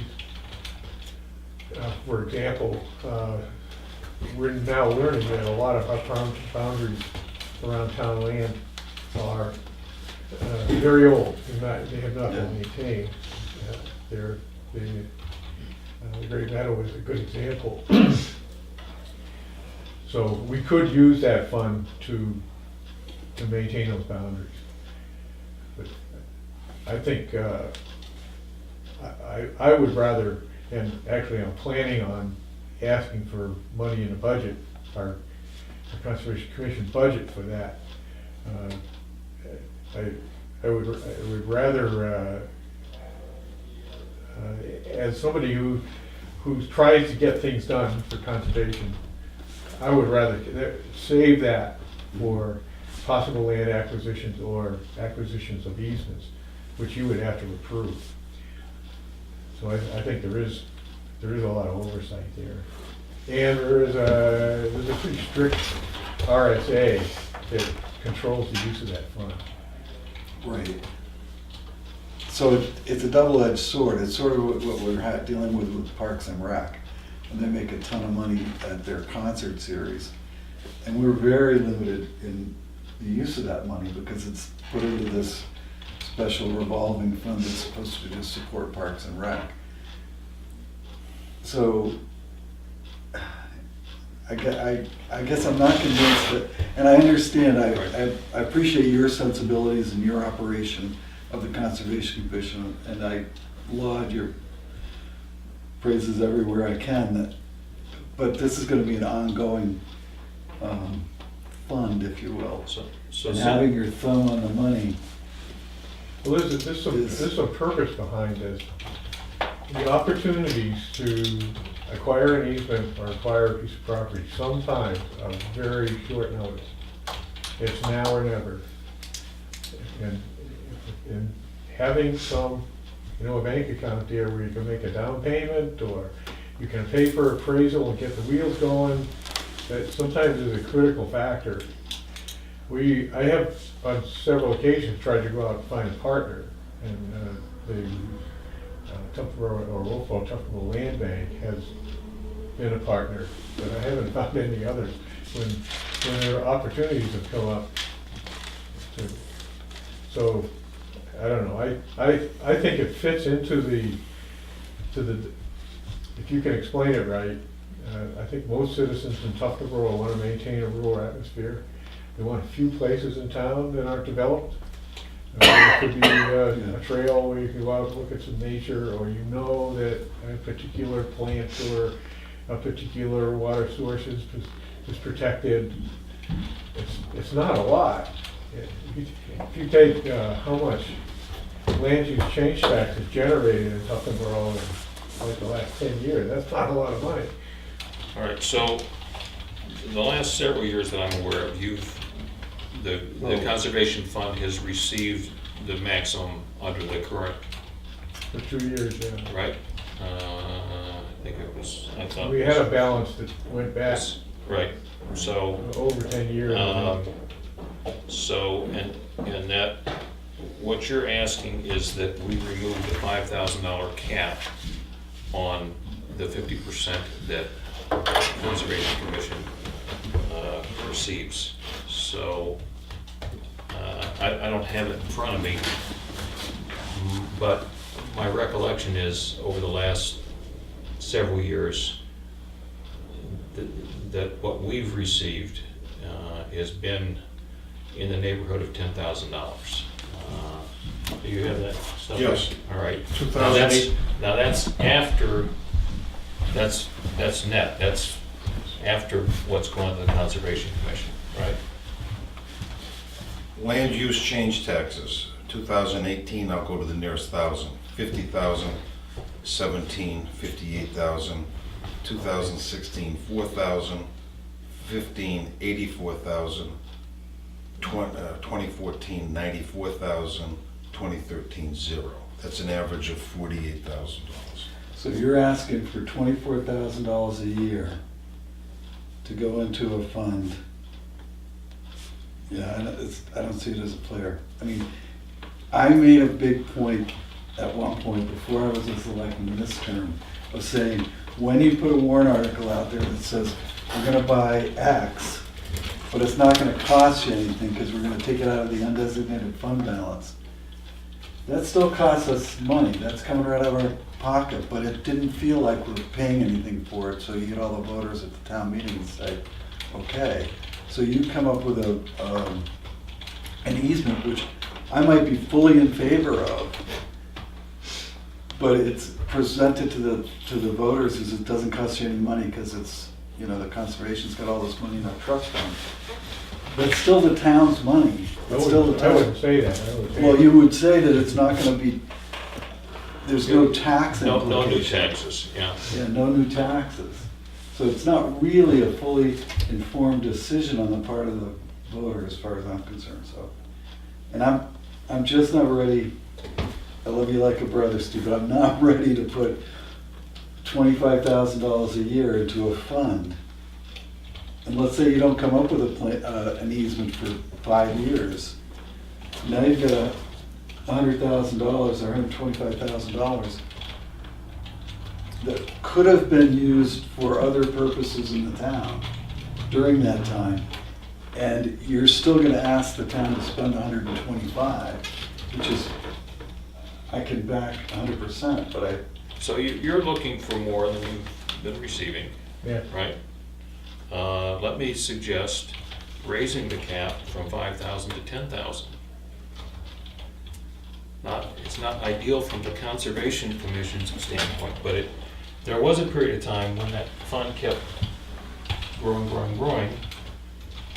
There weren't any identified uses within what's permitted for it. You've done a great job in helping to expand the Great Meadow and find these projects, and I think using the money well. You would like more money. You know, going from, let's say, $5,000 a year to $25,000 a year, that's a lot of money. And there may very well be projects out there, but you know, if it builds for 2 or 3 or 4 years, and you use a small amount, and now you've got $100,000 sitting there, that is That wouldn't have financed our current project. We had to go out and pay for grants. okay. but that's okay. That's, I think, the function of the Conservation Commission. Or Certainly the other needs to get alternative, is we go to the voters and we say, listen, we got this, and it's gonna cost us $120,000, and we recommend doing it. And we stand up at town meeting, and we get the voters to support it. One of the nice things about finding funding sources other than out of our tax base is it helps demonstrate to people that there's value in what we're doing beyond just what our Conservation Commission or this board might think is a good thing. So I'm sympathetic to putting more money into the Conservation Fund. I do think it's a big step to go from the current $5,000 a year, which for many years seemed to be more than adequate because it wasn't being accessed. Now you guys are accessing it, and to step up to to double the amount, I think it gives you more money to work with there. It doesn't meet all the needs, but you know, just throwing that out as a suggestion, as an alternative to provide more money into the Conservation Fund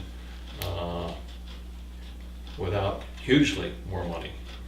Well, this is what the commission currently voted to propose. So I can't answer whether they go, they think, if they happen to be here listening to this conversation, they would say, let's back off to what we can get. I don't know that. Okay. Is this the last day we can get? Huh? No, I think we have to sign the warrant on the 15th, right? Right, So- this doesn't have to go before budget committee, so, Right, yeah. right, so we can, and, 15th you of know, February? Yeah, yes, which is I don't think we're. I know Friday, there's a special So- meeting. next week. You got a telephone pole, we'll believe you. And so what you're suggesting is if the selectmen decided they were gonna put an article on the warrant to potentially double what you're getting, that your commission may not be in favor of it. I don't know, I got it wrong on the last one. We had a vote on, but I can't speak for the group. No. I Well, I'm not can, sure you need to, actually. I mean, we could put this on without any notation as to what the Conservation Commission wanted or voted or anything. I mean, the only notation that has to be here is that we voted for this warrant article. Yeah, Right, So, I mean, well, it would mean something, I think, if I went back and said, the selectmen will support this, but they won't support that. right, That would mean something. But I have to have a meeting to do that. okay. okay. If I can't sit here today, all I can say here today is say, it's your call, this is what we asked for. Yeah, that's reasonable. I Well, do can, the best you I can. can see if we can have a between special 15. meeting to discuss this, but we wouldn't have a regular meeting until the 18th. Okay, Or just do a phone conference, something easy. no, No. can't do it. Can you post that? Can't have it, It's gotta be. can't have a telephonic meeting, gotta have it except, moved up. except in an emergency. That's right, we're not in the 21st century. No, that's right. That's right. It's a progressive. And you have to sort of, I mean, you might add to the fact that, I mean, you're asking for what Lloyd, if Lloyd's numbers can be believed, $45,000 a year. And we're staring down the gun barrel of $45,000 a year to do the 19-mile bay thing. And that's $500,000 over, Yeah. 10 years. It's a fire engine.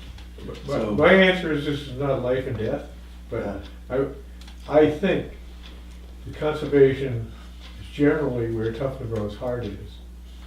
Yeah. Well, And you when- don't, when you when don't you get there look by at, nickel and dime every different idea.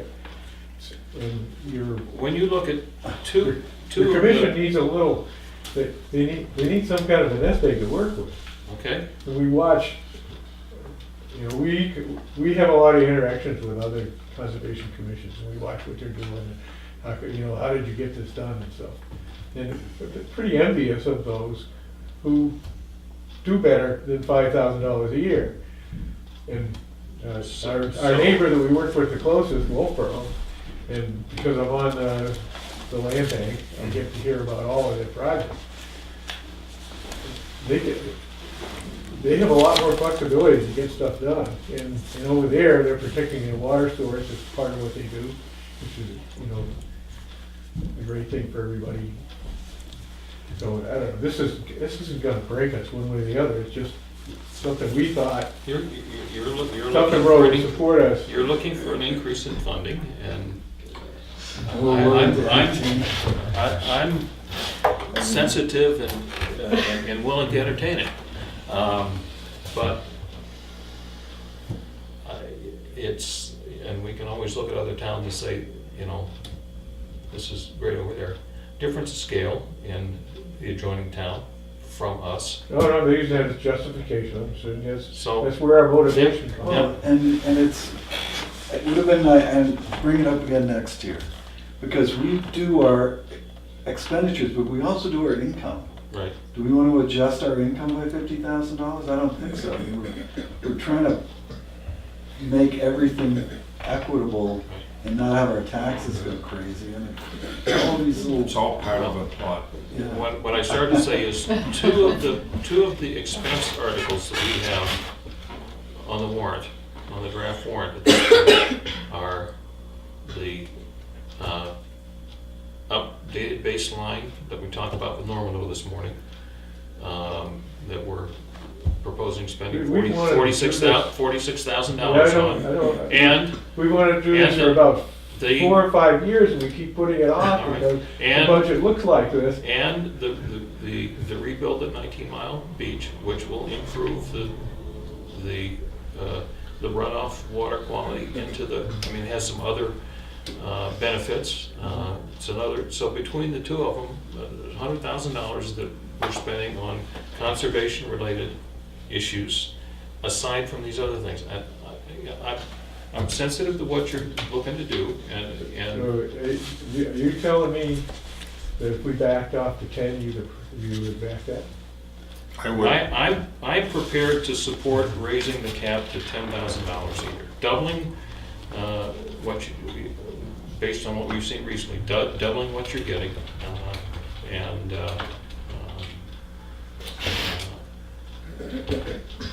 and you know, as time goes along, maybe, and there's the relationship in terms of conservation funds and what they're used for and what the need is. Better to take it in steps than to, I think it's more palatable to take it in steps than to throw the doors open and say, 50%. have it. I would propose the compromise. I would support the compromise. All right, I'll see if I can get a consensus, and I'll get back to you before the 15th. But again, thank you for Yep. your efforts you made. it. All right. All right, thanks, Steve. All right. So, on we go, and suddenly it's getting late, huh? Is it? It's 11 o'clock. A lot of issues. Do you want to vote on that and add changes to 10,000 and get it going, or? We're gonna do the warrant articles together. Let's give them a chance to get a vote. Yep. If they want to stand on 50%. Drive safe. Okay. Walk safe. Yep. Heading for the woods. Good. Good for you. Safest place in the world. All right. Get your signature final. All right, Selectmen's update. Mr. Wood. On Wednesday, the TAC meeting is having a roundtable about crushed glass. That is a topic that all the towns are talking about. The other thing is, have we decided on a town report cover? No, I'm working with, You were gonna get with Terry Smith. yeah, and he's gonna send me things today. Yep. Yep. So I'll be able to. That's- those two. Are we dedicating it this year? I don't, not that I'm aware of. Do you have a candidate? I hadn't thought about it until just a second, so give me a Well, while. we give it some thought. Let's give it a- Between now and next week. Yeah. We're meeting Friday? You may be, I'm out of town. A week from Friday, we're meeting. We're meeting on the 15th to sign the warrant. And Karen, you had suggested we meet at the firehouse. Yeah, because the auditors will be I'd rather here. meet at the townhouse. Okay. You know, less disruptive to the guys over there. Being a firefighter is not disruptive and it's more comfortable. I like the townhouse. If you want to do it, Check and see- either one, but I'm just saying. check and see if the heat's working. I was gonna say, I'll go in One one is already morning and heated. I'll turn the heat up the night before or something, I don't know. You know, if we need computers or something like that, there's not the facilities up there. Right. Is there a computer needed?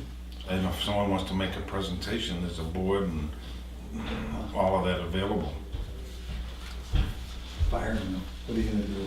Yeah, really. It's a functional space to have a meeting. Yeah. All right. Do you want me to break this tie?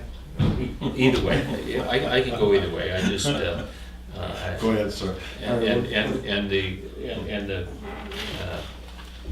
fire department is always very accommodating and welcome to have us, but, you know, it's, We're gonna have the budget hearing at the townhouse. At townhouse, yeah. So I guess I'll put this one away. okay, that's fine. I just, am I on? You are. I am. We're having a budget meeting tomorrow night. Hopefully we can finish up some stuff.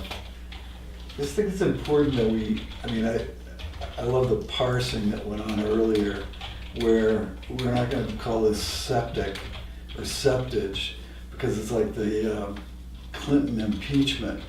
Even though it's coming from septic, we have to call it Effluent. affluent, right? What The is bottom being line, discharged is not, It's effluent Yeah. coming from septic, I don't care that's what an you wanna important do. distinction. It's also gonna cost us the price of a fire engine to monitor the brook. Now, Wolfboro's gonna come back and probably the paper will report that we don't need to do all this testing. But let's say 5 years from now or 10 years from now, there's a major outbreak at the 19 Mile Brook beach.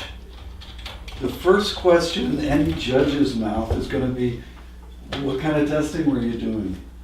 How did this come about? And the methodology And of the what's the testing. methodology? We're obligated to spend $500,000 now. This is a $500,000 obligation we did not have until Wolfboro decided to move into Tuftonboro. That's what gets Mr. Albee upset. We now have the cost of a fire engine over 5 years, or 10 years, Can I add to to keep that? track of what Wolfboro's doing to one of our brooks. That's what pisses me off. Can I add to that?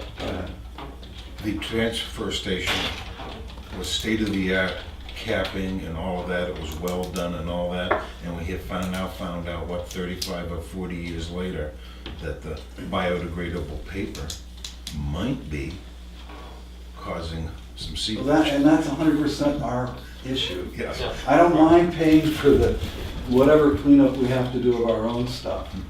I just have a real issue with this.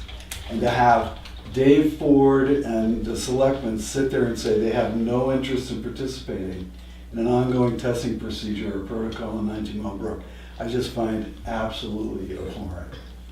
So I certainly hope you use all that language in your paper when you report it. 'Cause that's exactly how I feel. Okay, By the way, nice job with the budget committee. yeah. You've been spot on in all your Yeah. comments. You've represented us well. Okay. I don't have any, I'm traveling this week, so I don't have anything going on, yeah. And the correspondence file is pretty slim. Got follow-up items that aren't ready for follow-up today. We have a letter from the Living Museum, who's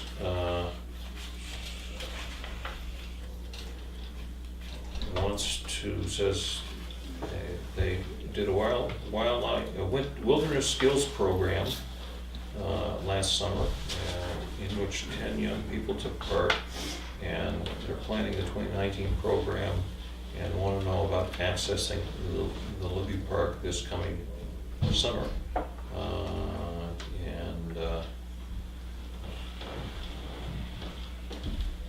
In addition, they've got funding to map native New Hampshire trees and wildflowers in the Libby property, and they want to know about removing a rusting oil drum near Mirror Lake shoreline in the spring. So I guess to the first item, using the park for their wildlife education program, I don't know that there's any restriction on the issue. No. The issue became They did that clearing plants and plants and making a new path Trail. was Someone was eager. was well, and the way the deed is restricted on the property, looks like that's not something that This is is supportable. This old oil drum, I'm not sure if she's asking if we will remove it or if they can remove it. I can't imagine that leaving it near the Probably not a good shoreline idea. is a good idea. ask So them to remove it. I think if they have the wherewithal to get it out of there. And Yeah. everything else is okay too? Yes. The activities, Yep. okay? That's why Mr. Libby Yep. built that facility. All right, so we have a letter from the New Hampshire DES with respect to our shoreline permit application for the work at 19 Mile Beach. That says that we need a different kind of permit for the gravel ramp, and went back to our contractor, White Mountain Survey, on that. And he said, yeah, he'd gotten the letter as well. And it was a bit of a puzzlement to him because the person that he talked to down there in a pre-conference before they submitted the permit application says, yep, everything looks good. Then we submitted the application, say, oh no, you gotta do it a different way. It's not a gravel ramp, it's a cement ramp. 19 Mile Beach? Oh, beach. Yeah, this is the beach rebuild thing. So, you know, that's part of what you run into when you deal with the bureaucracies, but White Mountain is on it, whatever, it's gotta be done there. Now we have an email from the Public Works Net relative to Senate Bill 53, roads to summer cottages, and this is a bill that's requesting flexibility in the dates for closure. This is a follow-up from last year. This is, yeah, and they're looking for support from towns for this. The legislation, as it's currently stands, the RSA allows highways to summer cottages to not be maintained from December 10th through April 10th, which is the way ours are posted. And a change would allow a town, by majority voted town meeting, to alter those dates so that it could be non-maintained as early as November 15th to as late as April 30th. In other words, to provide some flexibility. So for certainly. Well, we could have used that this year. Yeah. Yes. Yeah, that's right. The problem we ran into was before December. Yeah, exactly. So. My thought is that there's a parallel here. When we post roads, the state allows us to be a little bit flexible. It's not always the last week in March to the first week in April. So I support the legislation. Yep. So anyway, they're just looking for support on that. That's all I have on that active correspondence. Have I missed anything, Karen? Well, that All States Materials Group sent a street list and things. I don't know if that's something folks are interested in visiting Oh, sites. this stuff? Did I put it in an envelope? Well, maybe I put it in. Yeah. I think it's, it's I in can here pull it out for someplace. you again, yeah. I just But- didn't know if it's something you folks want to look at. I don't want Not- to sit I here mean, at the so- meeting and do on it, your but I own get- type but thing, yes, yeah. but they did. Correct. Okay.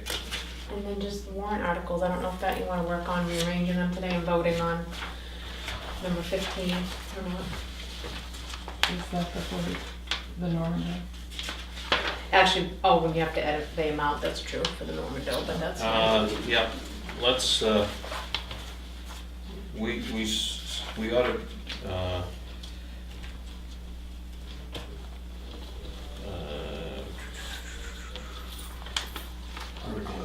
yeah, we ought to adjust our left today.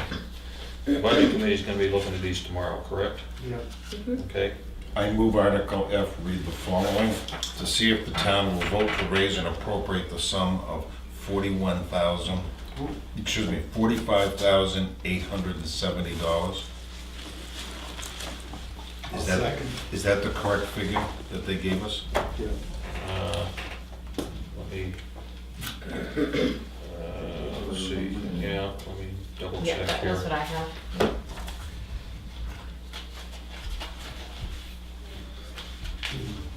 45870, yep, So moved. I'll second. okay. Any discussion? For the 19 Mile Brook updated baseline study. All I Okay. changed was the number. Yep, all right.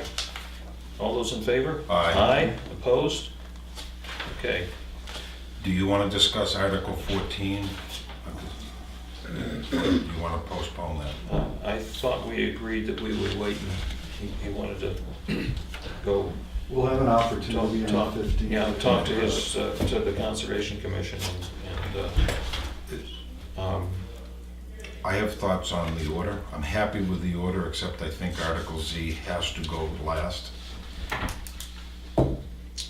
Even after any other, yeah, Yeah, we have to go from but letters before, to numbers. we do have to go from letters to numbers, but, and it is last. She's tacked the other two on the end. In terms of this, plus there are, but the petition articles, I think, come after the, Right. after the budget. So, and I understand that there are petition articles. I haven't received them yet. Well, the deadline is 5 o'clock tomorrow. Okay. So, in typical fashion, I understand they'll probably be here at 4:59 on Tuesday. And I just ask if, I'd like need to have everything finalized for the warrant by the 15th, for you literally signed off. Yes, well, we So, can vote on it maybe on the we 11th, can, February 11th, to revisit vote it on the last next couple Monday. things. Yeah. Yeah, because I just have to not nail this down for your signature. And have it ready, yep, okay. other than that, I have no problem with the order. It puts the yep, high priority things, for example, Article A maybe have to be voted on, so you won't have to go first. yep. And some of these other things are kind of, we need them. Yep. Okay, so we need to vote on Article Z and Article 15. Mm-hmm. Is Uh, Article Z, 14, yeah. is that, we were waiting for the total to be right. Oh, you know, Diane and I talked about that, where that one is a budget committee one. I mean, it's not gonna hurt if you vote on it, but see how it notes Right. what you recommended? I mean, it's not gonna hurt if you wanna vote, we're not gonna hurt anything. In past articles, it has been written that this is what the Board of Selectmen voted on, Right. and this is what the Budget Committee voted Right, on. That's- this one's a that's the little way bit it is different. here. This one's a little different, yeah. Right. Is But the- is the $4,009,721, is that the proper amount for there? Once For the we- budget committee, yeah. Once we get the budget done? Yep, And you do have it done with them, yeah. Okay. yep. So this is all correct, yes. And we Yep. recommended, $4,015,061, yeah. So. I'll move the warrant article, sir. But we don't, all right, we don't, I mean, we can vote on the budget, right? The budget article, but we typically don't. I mean, That's what I we understand. put it on the warrant. It's, I'm happy to take a vote on it. Yeah, we'll argue. So the question is, I'll second. all right, And if we'll just do it as we have historically done it, I think, just like Yep. past warrants. Sure. If we're not noted, then yep, the vote doesn't Yep. matter. okay. So all those in favor of the budget committee recommended amount? No, you can't say it that way. No? What can I say? You can say all those in favor of the article as it's written. Uh, Because we voted, Article- we recommended a little more money. than the Yes, budget. exactly, Right. okay. So, all those in favor of the article is written? Yes. Aye. Which article is that? Article Z. It will end up being the last, but yeah. It's the operating It's the budget. budgetary one. Operating budget. Yeah. Okay, opposed? All right, And Article 15, to see if the town will vote pursuant to RSA 8080 to authorize the selectmen to convey real property acquired by the town by tax collector's deed by public auction yeah, and sealed bid or in such manner as determined by the selectmen as justice may require. Yeah, we took out that line about 2019 for you. You didn't want that in there anymore. right, Yeah. Yeah. right. Okay, so you're moving that? I will move that, All although I will second it with a question. All right, We can decide whether it's sealed bid or Mhm. auction, correct? not according to this. right, It's and, yeah, one more time. So, and I think this is our. and I'm comfortable with that, and Yeah. we, you know, You can it's- illustrate how it worked we've last time. demonstrated that people can submit a sealed bid Right. and Or have, show up. and have the auction. And so I don't have any problem saying we have to offer people I don't an either. opportunity for sealed bid. That's good. You know, I'm it's, fine with it. you know, It is what it is. right. The only thing I'm not fine with is I know that there'll be somebody in the public that will think that there are too many buys in this sense, but it should Too many be comments? at public auction. Not enough comments, not enough No comments at comments. all. Right. At public auction might have been a Are you better gonna choice hire a of words. grammarian consultant for town meeting? We have the grammarian coming, I think. Oh, Probably. okay. I showed them a Still couple of weeks grammar. ago when you weren't here. Oh, The English class had a 5-page test on commas. And I brought a copy and showed you, remember? Yep, all right. So, it's been moved and seconded. All those in favor? Aye. Aye, opposed? All right. So the only one hanging is the Article 14. Right, If we could do that on the 11th, that would be great. yep, The only thing that is gonna happen there though is we aren't gonna have a budget committee vote on that, because they're gonna vote on the warrant tomorrow, I But think. they still have the final hearing where they can vote. They don't vote on that one. They only vote on the expense articles. I know it's an expense, It but is an it's. expense, so it's not- It's a revenue article, I don't know if it's a, maybe you should call DRA and ask Probably, them. it's an interesting question. yep. Yep, okay.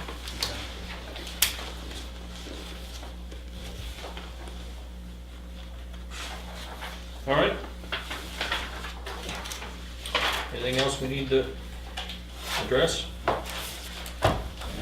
public comment? Yes, Melissa, Okay, I have a speech now. 3 minutes. So. 3 minutes?